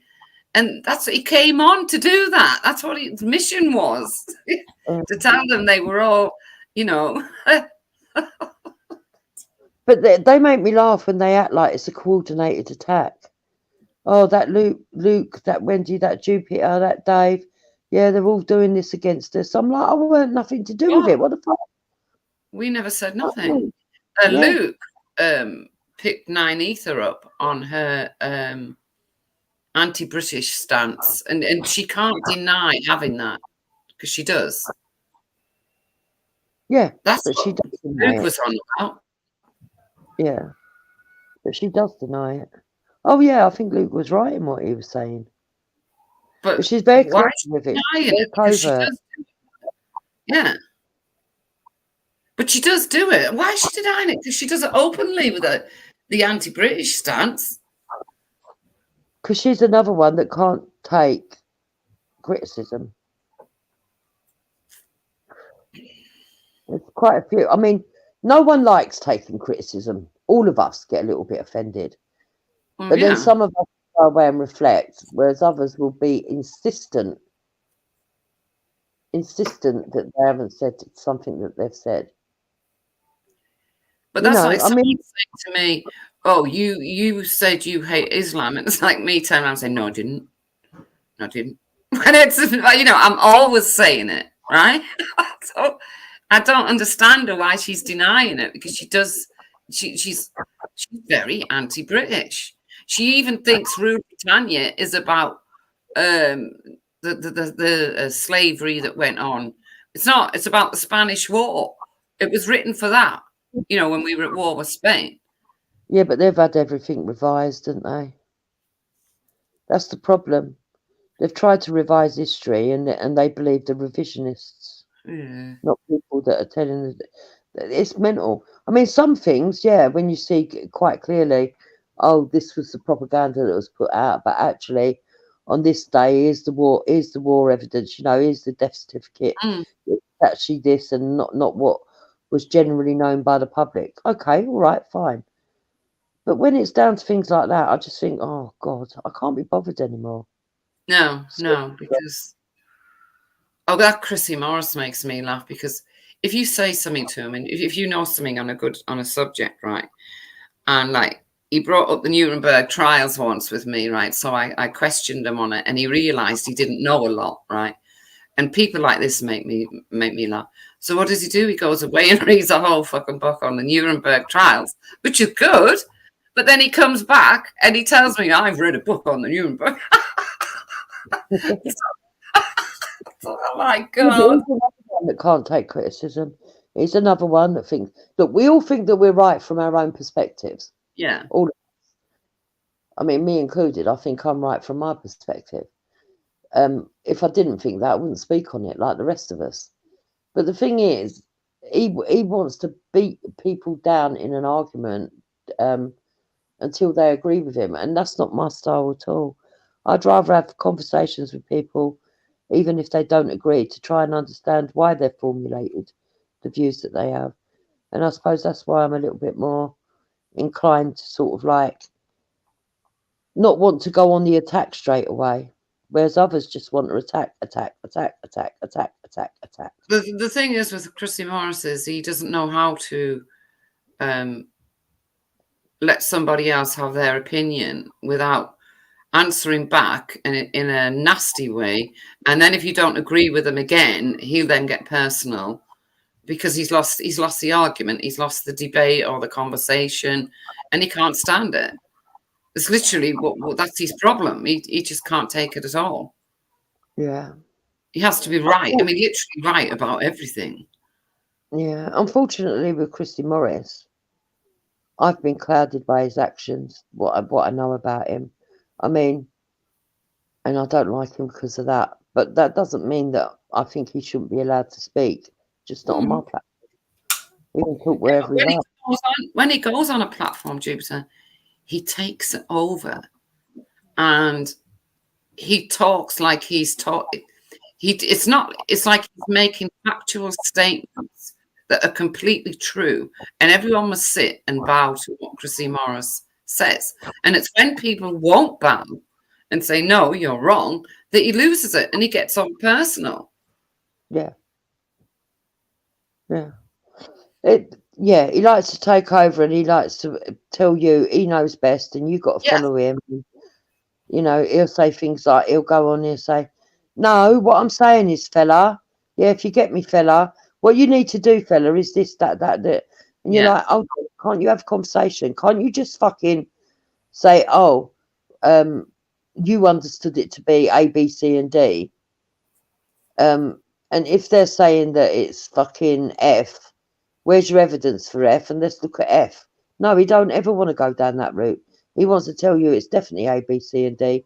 And if you don't like it, he's going to get abusive. And then he's going to fucking say his battery's running out and he'll fuck off.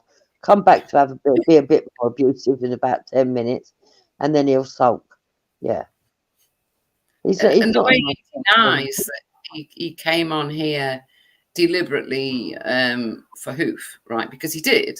He came on because Brian Hurl contacted him and he ended up on Brian Hurl's streams, believing every word that Brian Hurl spoke about everyone, right? And he fell into that trap. So he didn't have a good start. And then he tried going around telling everybody what we should think how we should feel. And he didn't do himself any favors whatsoever, and he still doesn't. The fact he had to have what they call a megaphone when he was in his own little parish council meetings tells you. Yeah, I mean, who does that, really? Yeah, it's a nutcase. But it's all the other stuff. I mean, he says, "Oh, people this, that, and the other. You shouldn't believe everything that you get told." But he was the one that put his dirty washing out there, along with other people. Mm. Well, because he gets, and he definitely set. I think he definitely set people up when it comes to his daughter. And they were stupid enough to fall for it. He knew exactly what he was doing. He lives in a fantasy land of it's. I mean, I heard him say that his girlfriend or something was some chief inspector of the fucking police force or something. I'm not quite sure who, but definitely something high up in the police force. And I thought, oh, all right then. Got an obsession with the police as well. Then he worked at the BBC and he met everyone, and he met Jimmy Savile, and he could tell straight away. Actually, yeah, he could tell that Jimmy Savile was a wrong, but he didn't say anything. Well, to be honest, I'm not going to give him much acclaim for that, but the Jimmy Savile did look a bit weird, didn't he? I always thought that. You remember when he used to be on Top of the Pops and that? Yeah. That's when it was him. It's like every week it was a different like DJ, wasn't it, from the radio? And when he was the DJ, I literally wouldn't watch it because I couldn't stand him. Yeah, I don't think many people could, apart from little kids who couldn't see the difference. Yeah, who couldn't see through it. But I don't know. I just wish people would learn to fucking grow up, have conversation, and not get personal. That's it. I mean, yeah, that was it. The other night, talking about Savile, yeah. When Ninetha asked me about Savile Town, I don't know what that was about. I thought she was on about the fact that it was someone said 93% Muslim. But Luke picked up on it as it was about the name Savile. Am I right there, Jupiter? I mean, I don't know. I don't know. I think that's what they were saying over on Ninetha's as well. She was saying no. She was talking about it being Muslim. I was out in the kitchen cooking at that point. I only come back to him screaming that she was a rapist. But she was saying on her show that she don't know why Luke said went where it went. I don't know. I weren't there. I didn't hear it, so I'm not going to get involved in that one. Oh no, well, no, I know exactly how it looked because she asked me, "Have I heard of Savile Town?" And I giggled and said, "Yes, 99." I said 99% Muslim, and Luke picked up on that and said something about took it down the path of it was Jimmy Savile. And that's when Luke was saying, you're always coming out with things anti-British. But then I asked Ninetha to explain why she asked me about Savile Town, but she didn't. I didn't know why because it came from nowhere. Savile Town. For me, the reason why I consider that she's anti-British is a lot of things, but the biggest one and the easiest one is no matter what's said about Britain, she almost says that we have to suffer it because it's the chickens coming over to roost. Yes, I know. As if she's not living here. That's what makes me That's what gets me. Yeah. I don't get that way of thinking when at some point, if it hasn't already had an effect on their lives. If it hasn't already, it's going to. Do you know what I mean? They don't get that. There's not going to be some big sign that says don't go any further than here. Yeah? Because it's just going to be trampled over because it's going to affect everyone at some point. But I've realised they're all of them are very snowflakey. I mean, in their head, they think that I'd want to get everybody who's black and everybody who's Muslim out of the country. That's not where I stand at all. Just because I speak to people that may say that doesn't mean, like I've heard people on many other shows that have said that. doesn't mean that I agree with it. I'm just listening to their point of view.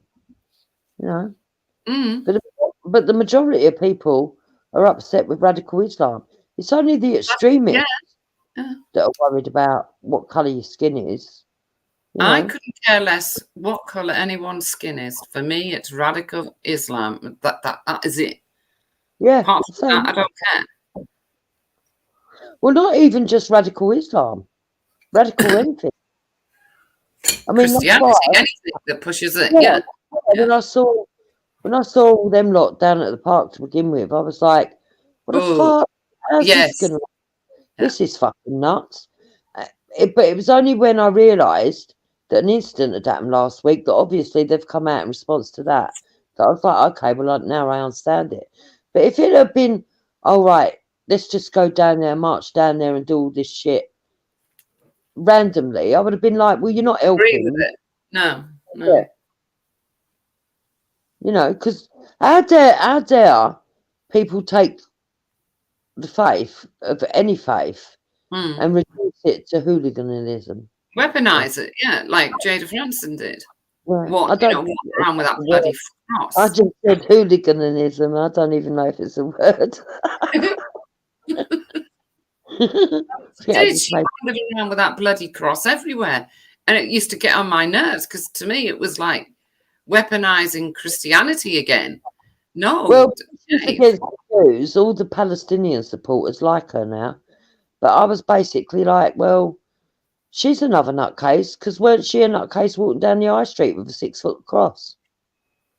Wait a minute. You know, all the Palestinians like her. Palestinian people. What? All the Palestinian supporters like us. So you've got people like James Jones saying, "Oh, she's all right. She's woken up," and I'm like, "Oh, get out of it." Hang on, I thought she was a pious Christian. Yeah, but she's against Jewish, isn't she? Oh yeah, of course I forgot that. Yeah, she's found some sort of Jewish scripture, some Christian scripture to sort of back it up and shit. And she's on the side of the Palestinians and all this rubbish. She doesn't even have a political party now, does she? She's not part of anything really. No, she's just a voice on the internet like the rest of us. Yeah, because I don't know whether Paul Golding beat her up or not. I don't know. I just know the video I saw was very strange. Wendy, maybe sometimes it comes back to bite me in the bum because I'm too cautious, right? And people go, "Oh, you're defending it." I'm not defending it. I just want to be absolutely sure, right? But to my mind, you've got to be a little bit preemptive and a little bit leading people into a situation. If you just happen to have your phone handy for a domestic. Do you know what I mean?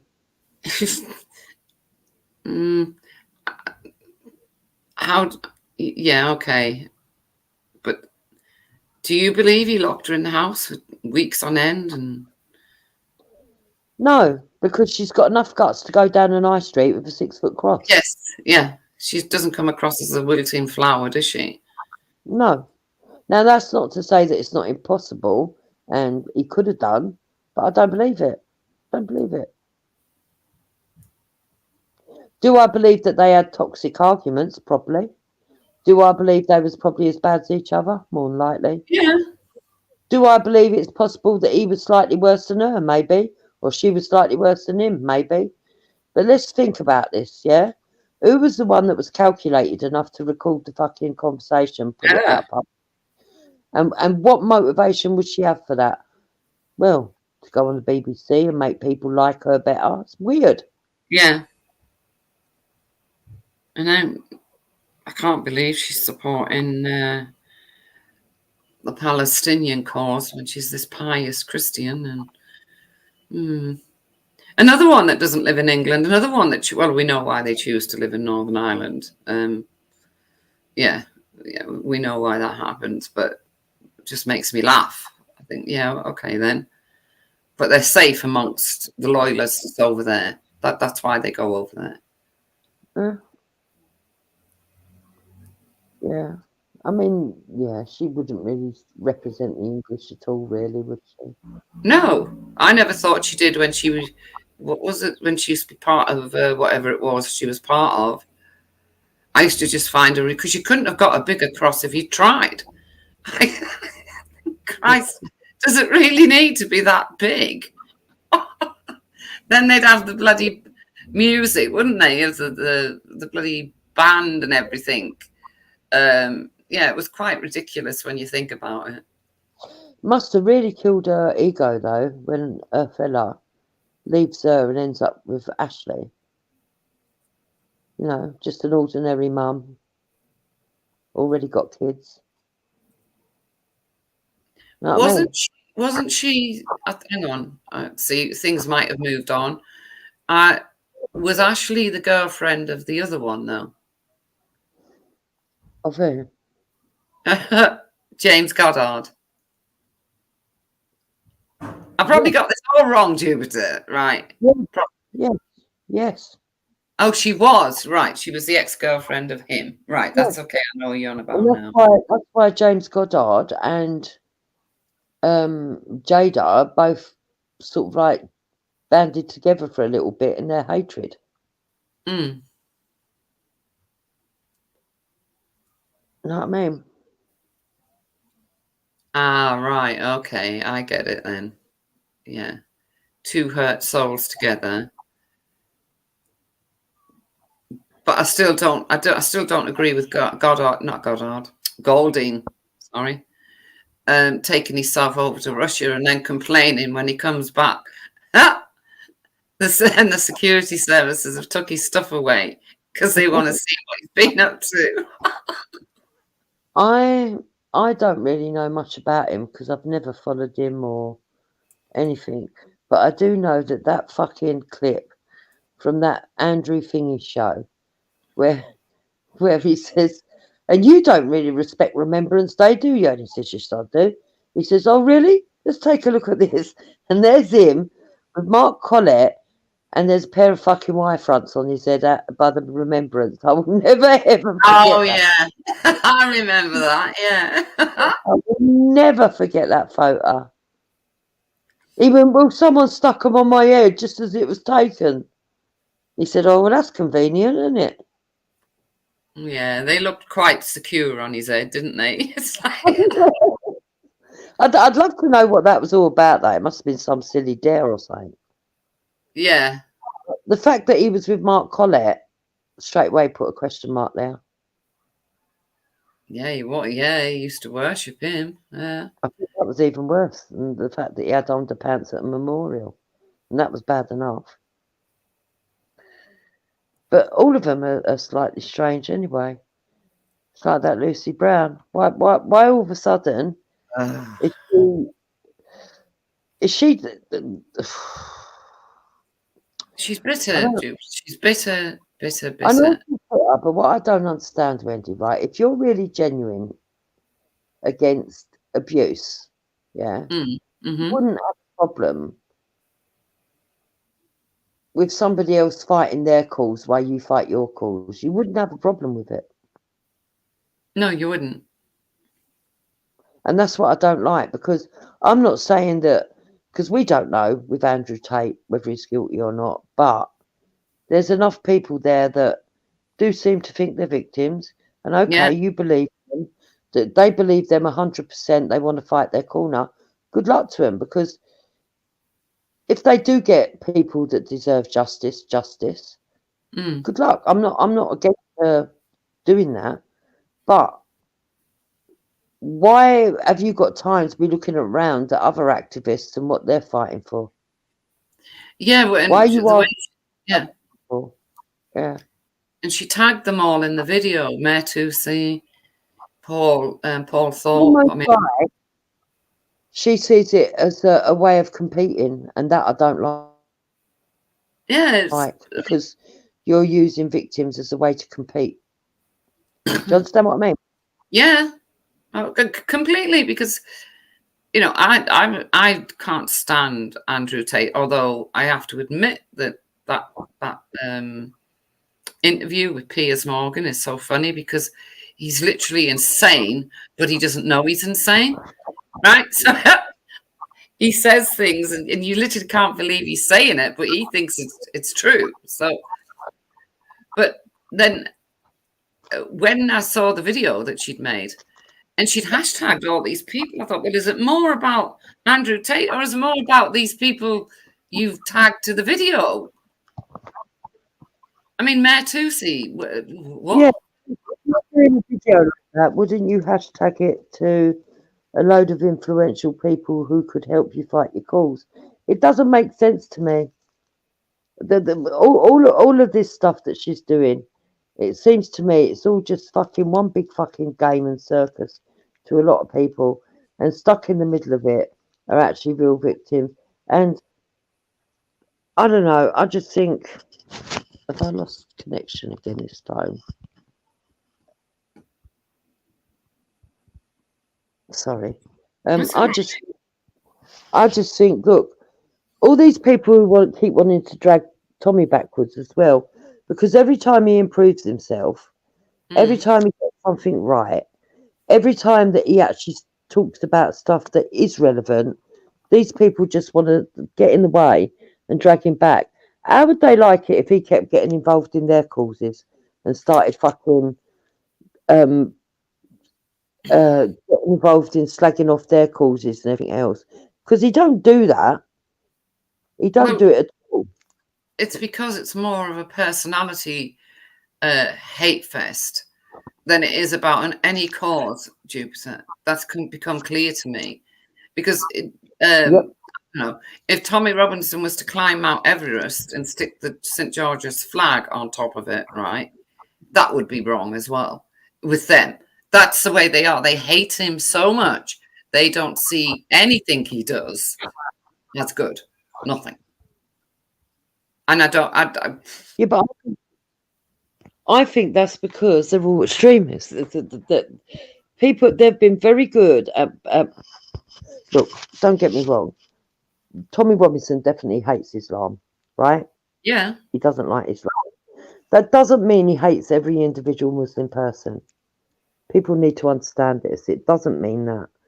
But if I was a Muslim, would I feel like he hates me? Maybe, I don't know. I'm not Muslim, so I can't say. But what I will say is this: nobody who follows Tommy believes that he's 100% right. Nobody, you know, apart from Dave. Most people do. Most people will agree with him on something slightly here and there. So when they sit here and they say that every single person that follows Tommy all have exactly the same thoughts as Tommy, that's just ridiculous.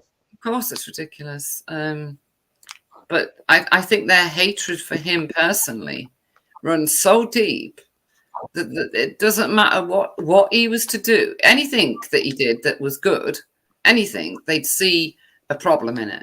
See what I mean? Like they did for that Saturday. They saw I can't believe she saw a problem in it. And she hashtagged everyone who was on that stage. So to me, it was more of a jealousy thing because she wasn't on the damn stage. Well, that's what I was going to ask you. What do you think it is that motivates their hatred? And I definitely think it's jealousy. It's jealousy. But I also think there's a horrid extreme political agenda to it as well.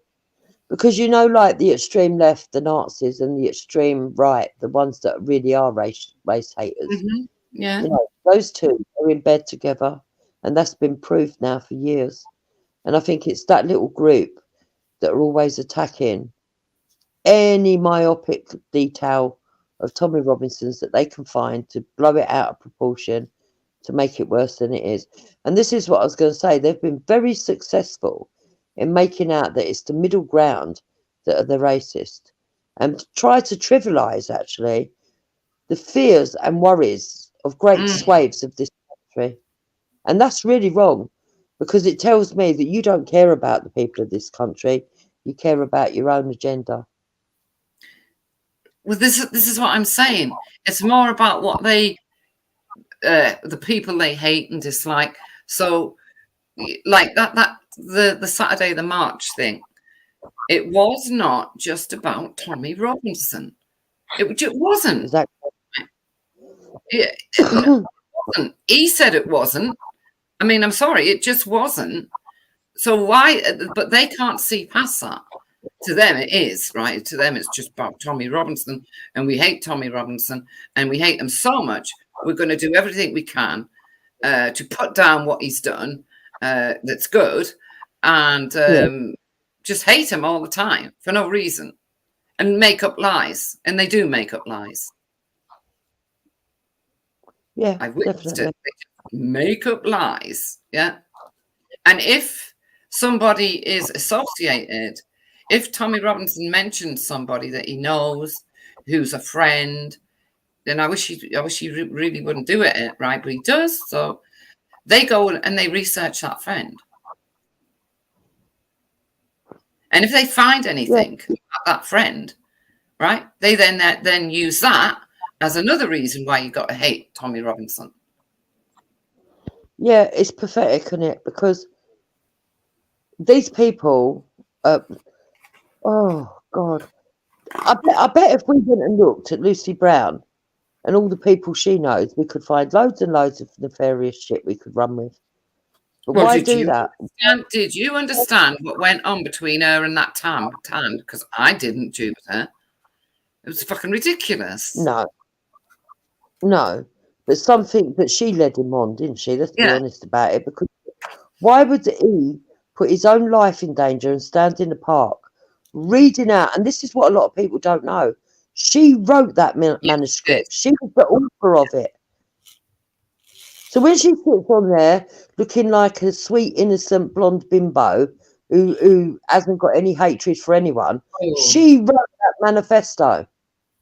Yeah, it was bloody horrible as well, wasn't it? And look at all the people that were attacked in there. It wasn't just black people with the N word. It was the Jewish, disabled. It was a Nazi manifesto written by Lucy Brown, who is a Nazi undercover. She went to Mark Collette's thing. She's left-leaning, extreme left-leaning, because that's where she started out. They just don't get, but people are just too blind to see the truth. And then all of a sudden he was turning up screaming at Robinson in the streets, wasn't he?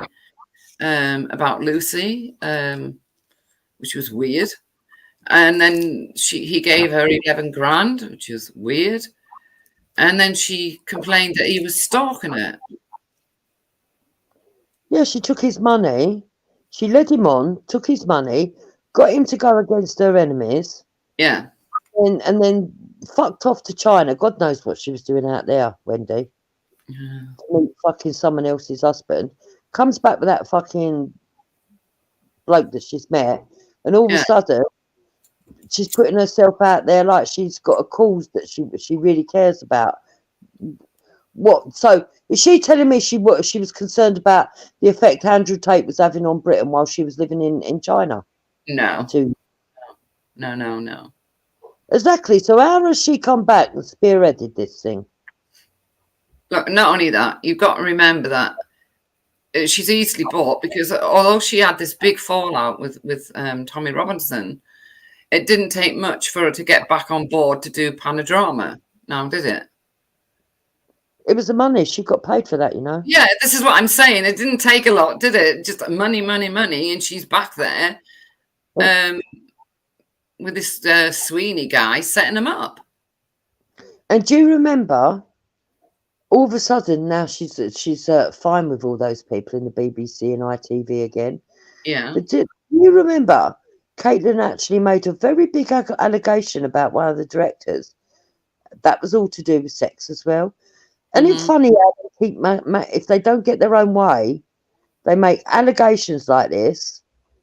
But then all of a sudden, if things suddenly go their own way or they get paid money, you know, even if the things are not true, because some people haven't got the willpower to be dragged through the mud and have their name besmirched like that. right? Yeah.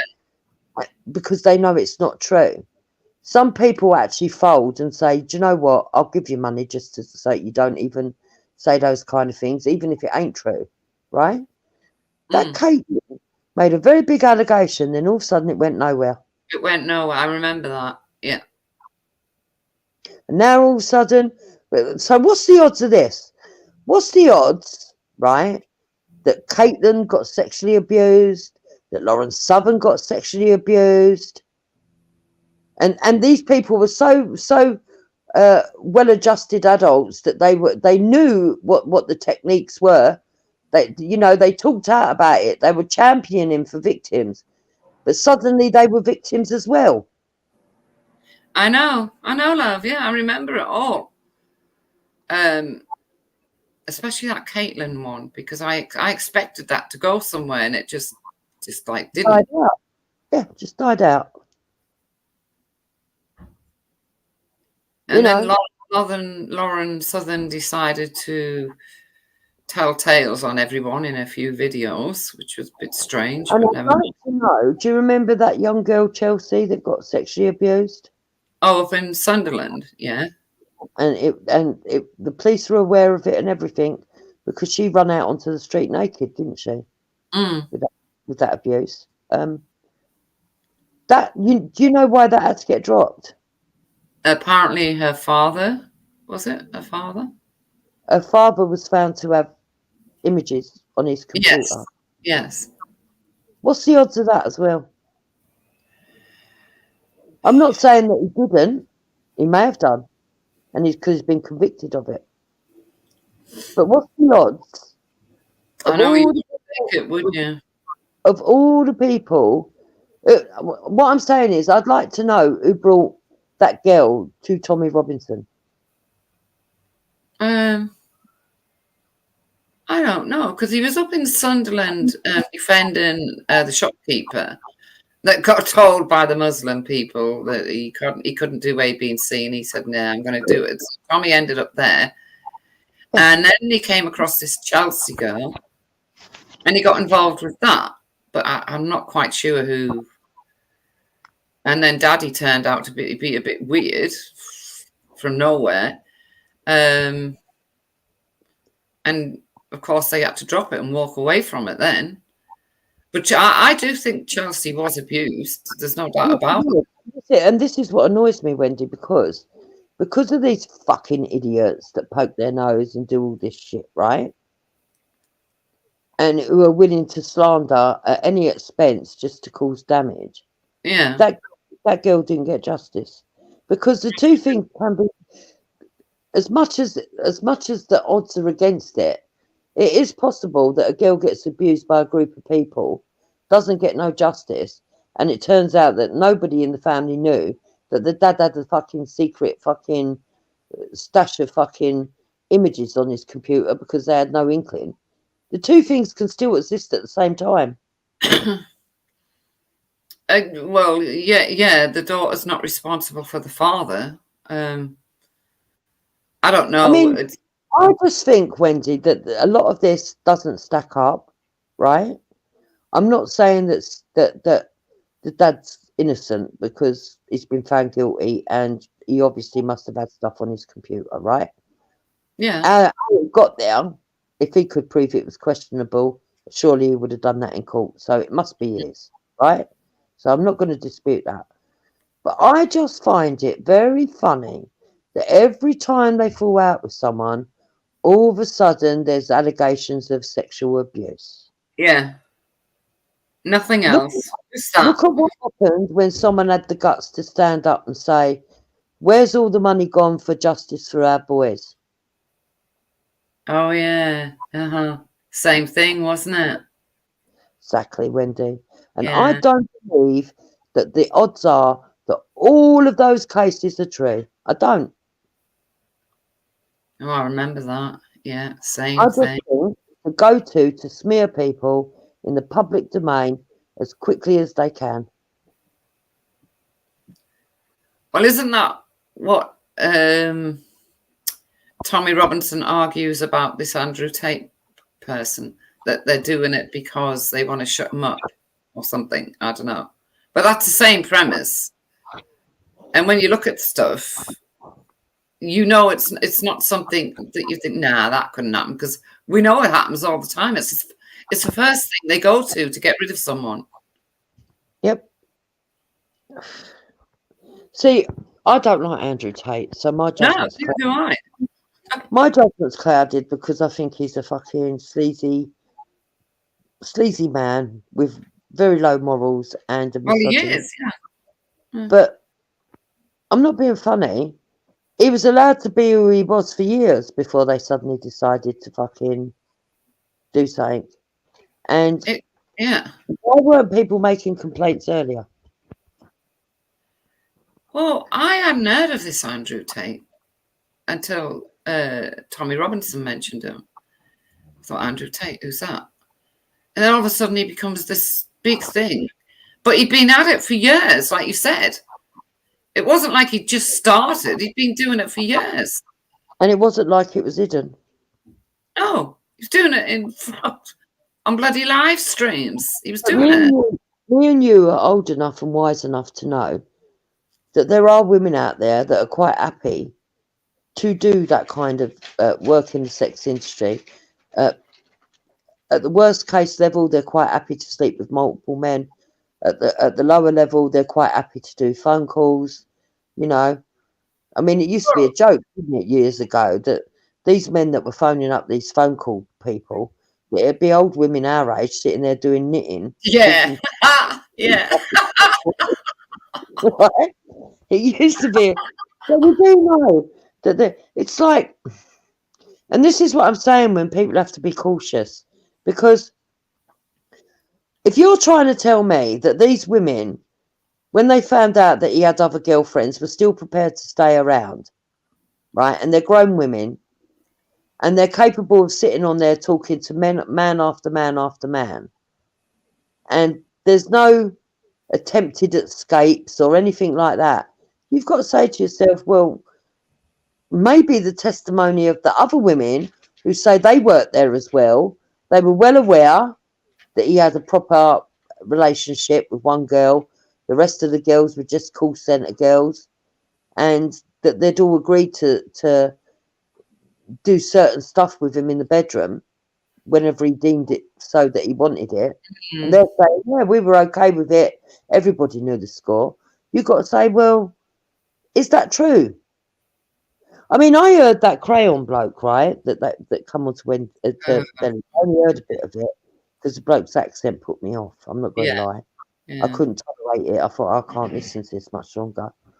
But I don't know where he's come from. He came out of the blue. But anyway, he ended up... from. He's Athena's involved in that. Oh. Well, that puts a new spin on it as well. Yeah. But anyway, so he ended up on Veliz because of all the conversation that had gone on the day before. Yeah. Cassie asked him a question, right? And Cassie don't often ask pertinent questions. This day, she asked a question that was quite interesting. She said, I've heard that they've taken all the passports. Is that true? And I listened to his answer and I thought, you slimy bastards. He went, well, we can't confirm that they've all had their passports taken. Oh, can't ya? But you've been running around saying that they have. Oh. And we're not sure exactly how it worked. Oh, really? But one or two of them may have. May have. Oh, right. Okay. I was so like, this death by crayons, right? He's just someone on Twitter who spends night and day looking into Andrew Tate. Oh, another obsessive. And who hates Tommy Robinson. And Athena's involved with him. Mandy is as well. So I wasn't shocked to see that he turned up on Veliz, if you know what I mean. After what had happened the night before. I thought, this makes sense. Right. I'd never spoken to him before until that day he turned up. And to be quite honest, he a lot of ifs and maybe, but no credible factual evidence. And I think you can only get that from a court of law, to be honest. I mean, we can all speculate and accuse and point fingers, but it's in a court of law that it truly matters. So exactly. And the one thing that I keep coming back to is whether I like the bloke or not. If there's girls out there saying that it was the norm, we all knew what the score was, and we all agreed to it, then you can't say that the blame is just on him if they're agreeing to it. I mean, they're saying, oh yeah, but he coerced them. And yeah, he has sat on fucking channels saying, oh, I coerced, I made him feel he's very proud of it. Yeah. on top of the world, this, that, and the other, whatnot. But are we really saying that every woman out there, right, who's made a silly judgment in the man she's fell in love with is vulnerable? Are we really saying that, Wendy? No, I'm not. No, because I don't agree with that. It's like when they did this Me Too movement, right? Don't get me wrong. Oh, please, yeah. You know, there were some people that when you got down to the nitty gritty of it, it was horrible what happened to them. You know. But if you knew for years, I knew as a very young teenager. Oh, apparently, if you want to be a movie star, you have to sleep with the directors. I don't well, want to be a there's movie a thing star. called the casting couch, wasn't there, Jupiter? Yeah, Simple as that. Yeah. If we all knew it as lay people, then you can't tell me these celebrities didn't know it. And all right, it might not be nice that you wanted a part in a film, Yeah. and you went along to speak to this director, and he suddenly comes out of his bathroom with nothing on. Well, the thing that you do is you get up and you fucking walk out. Exactly. You don't go through with it, get the film part that you wanted, do a film, become really famous, and then years and years later suddenly go, oh, he abused me. You abused yourself. I never agreed with that movement, Jupiter, the Me Too movement. I never agreed with it. I'm sorry, I just didn't. It's different if they locked the fucking doors, and when you got in there, they locked the doors, and there was 5 or 6 people in there, or even one person in there who locked the door and pounced on you. That's different. Mm. But no, these Hollywood studios, people like Marilyn Monroe and all of that lot, right? They knew, a lot of them knew that they would have to sleep with the producer to get the part in the movie. They knew it. It's been written about in all biographies and everything for years. Yeah. Marilyn Monroe talks about it in the biography. Yeah. If I go for a part, say I was some young, stunning girl in another lifetime, and I go for a part in a movie, and I'm sitting in the director's office, and he tells me I'm just going off to have a bath and freshen up. I ain't going to sit around and wait for him to come out of that bathroom. Oh, I get you. Yeah, you're going to leave, aren't you? Not because I think there's going to be anything sexual, although that's what tried to happen, but because I think, hold on a minute, who the fuck do you think you are? I've come here for an interview, for a film, and you're expecting me to sit here listening to bath splashes from the fucking other room. Fuck off, I'm off. Yeah. You know what I mean?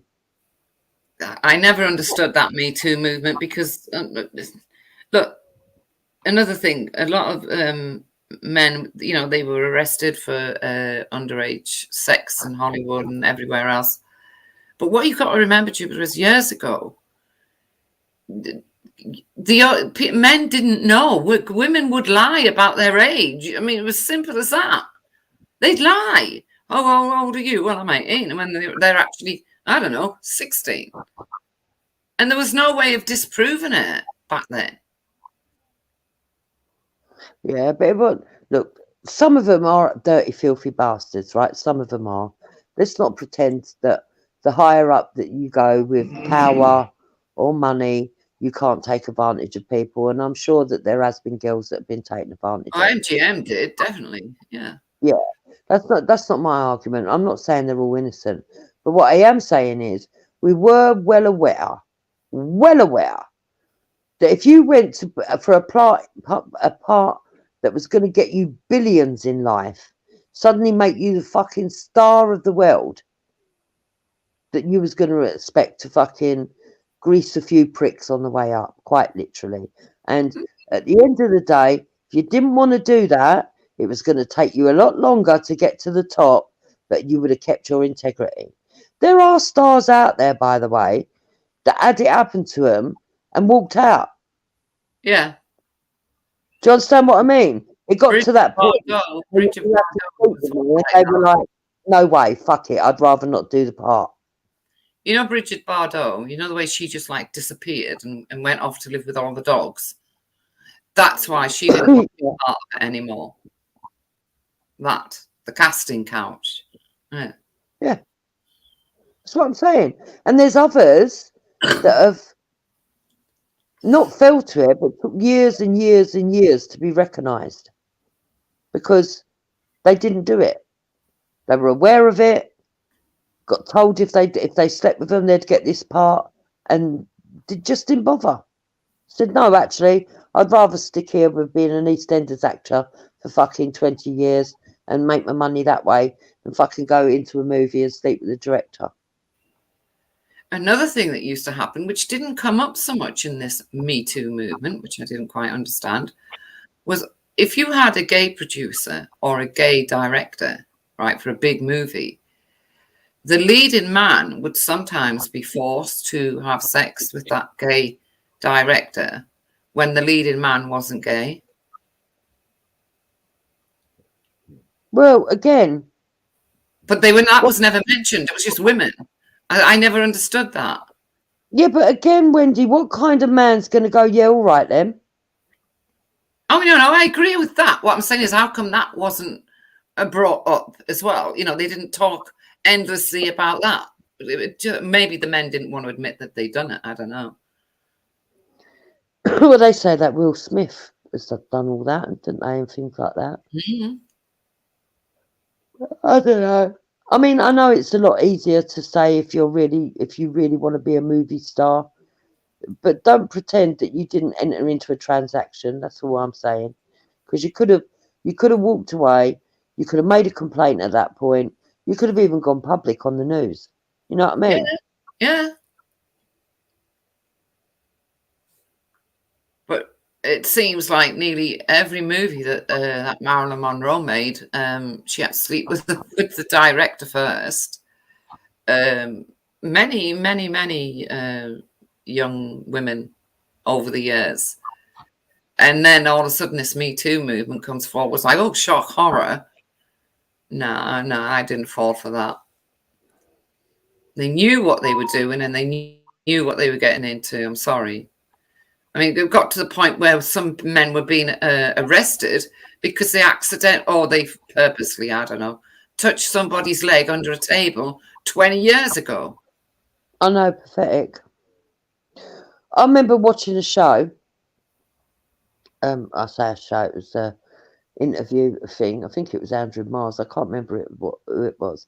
But there was some woman on there talking, and she said she'd suffered sexual discrimination at work because when she went to meet someone to have a business meeting, he held the door open and guided her through with his hand on the bottom of her back.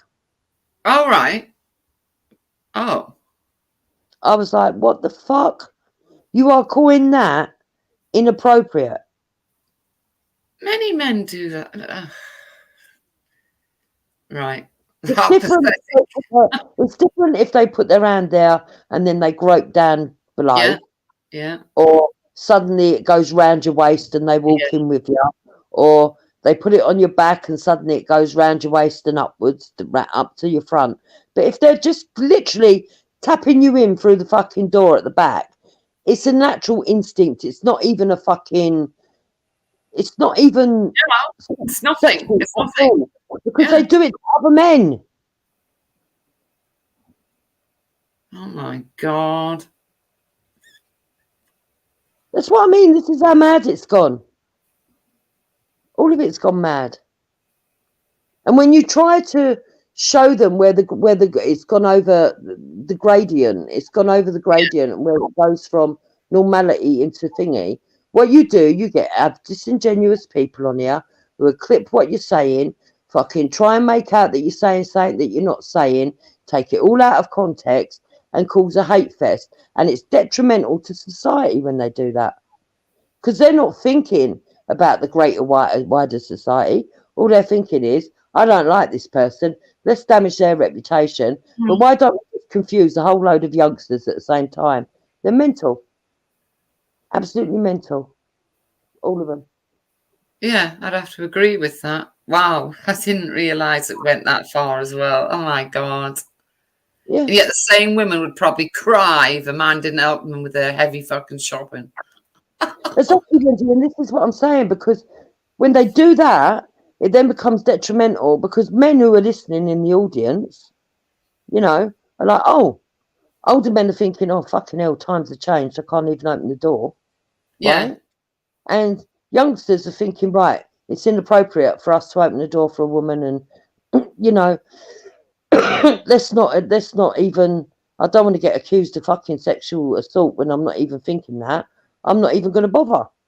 No, exactly. And that, you know, that's when the women go, oh, how rude. You didn't open the door for me. You didn't carry my heavy bags. You didn't. I don't blame them. I don't know. Because they'd be accused of anything. Anything at all. No. Yeah, that's how mad it's gone. And that's why I agree with calling out stuff, but I don't agree with jumping on board and making up fucking stories and putting together this narrative when it's not true. Or you're not absolutely certain. And this is why I'm more cautious than other people would be. And I mean, I don't know what they hear. I will go, yeah, I don't like the bloke. He's not very nice. I think he's a misogynist, but I'm not absolutely certain that he's guilty of what they're saying. And people are going, outrageous! Jupiter fucking say. What? It's guilty before proven innocent. Exactly. Mad. Absolutely mad. But it isn't even just with that. It's with a lot of other stuff that on here. I just think that because they're so used to smearing people and putting out propaganda, and because so many of them are connected to NGOs and people within whatever political faction that they sit with, that they're actually very damaging. And I blame a lot of the people that not just run around these channels, but the people they're connected to for some of the things that have gone wrong that they're now complaining about. I really do. Yeah. I really do. I mean, I can't. I know that you got talking to him and you don't really want to say much about him, but I don't understand what Mandy and Athena's game was. I don't know what it is they think they're achieving by all the smearing and poking their nose in on people and all the things that they've done. Maybe that one day they'll have the guts to actually do a stream where they can explain why they do the fucking lies that they do. I mean, what is the outcome that they want from all what they do? And I would say the same to all the other little groups that have been on here. What was the outcome that you wanted? Just to make people... Yeah, but for what? For what reason? When they know themselves. So what do they want? They want a society where we don't get to, nobody gets to speak about anything. You can't call out injustice. That we're going to end up with a fascist government, all because that doesn't even come into it. None of that comes into it. That doesn't even come into it. No, for them, it doesn't come into it. The fact is, their personal hatred of one individual overtakes everything else. So they really don't care about the problems we're all facing, all of us, because they hate that one individual that much. Yes, but that shows that they're very selfish people, that they've got delusions of grandeur to think that the people that they like is more important than the society that we're living in. Well, and, you know, we need to get cohesiveness in this country, and we do need to get people to stand together, whether you agree with them politically or not. But if you agree with them on what's going wrong, That's the start. Then solutions can be found. That's what I mean. It's got nothing to do with them. It's nothing to do. I learned it's nothing to do with the problems in this country. It's a personal thing, and it's all about a man called Tommy Robinson. Mental. It's all about getting rid of Tommy Robinson. That's why they were passing information to the fucking enemy. That's why literally everything, what you put together there, all those problems, it doesn't even come into it. No, forget them. What we need to do, we need to make sure we get rid of Tommy Robinson. That is the end of their game. That is what they want. And the reason they want it is because, well, they don't have a reason other than they feel they were not listened to. Yeah, it's a good way of putting it. Not listened to. I don't know who they didn't listen to. I feel sorry for anyone who's in a relationship with them two then, if they're not the same person. Because you know, can you imagine the lengths that they'll go to get even out of their bitterness because they weren't listening? They go to. I mean, it's like that clown world. He literally, Jupiter, makes up stories. He makes up stories as he goes along. And you find yourself listening to him and you're thinking, but that's ridiculous. That can't be true. I'm not going to lie, though. I listen to him and his stories all day because he's so comical. Yeah, but when you ask for the evidence, which I asked for a few times on here, okay, right, all right then, clown, can I have a look at the evidence? He never had any. Yes, but Wendy, I will bring you the evidences. I will bring you the evidences when I bring in the evidences. Wendy Wu, you are in big trouble now for not listening to the evidences that I never brought you. They never brought no evidence of nothing. And I was beginning to think, hang on, this is all just a personal vendetta against a man called Tommy Robinson. And then I found out what had been going on, and they were giving information about Tommy Robinson to the fucking enemy. Now, Jupiter, you know me well enough to know I would not put up with that. I couldn't stand with people that do that. You don't do that. You do not give evidence to the fucking enemy when you're in a fucking war. You don't do it. When you're in a war, yeah. Well, that's the way I look at it, Jupiter. You don't do it.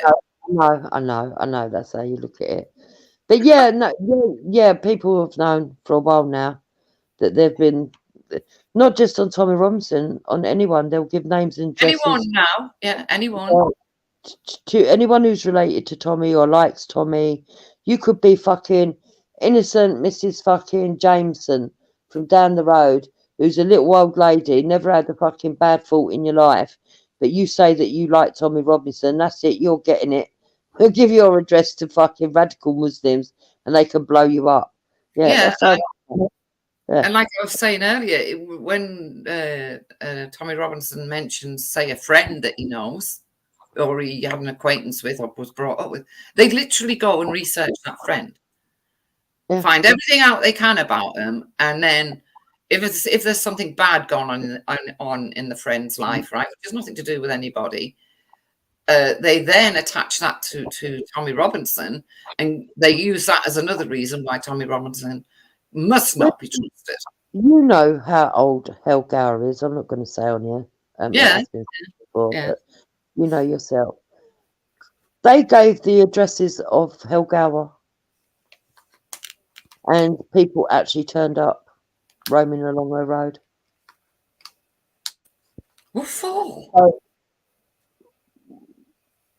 To get her, basically. Because she supports Tommy Robinson. That's what I'm saying. What that lot have done, they deserve anything that ever comes their way. That's why when Ginger Tony went in there and fucking just asked her questions and stuck it on her, she fucking did right. I weren't there, but I wish I had been. I'll tell you.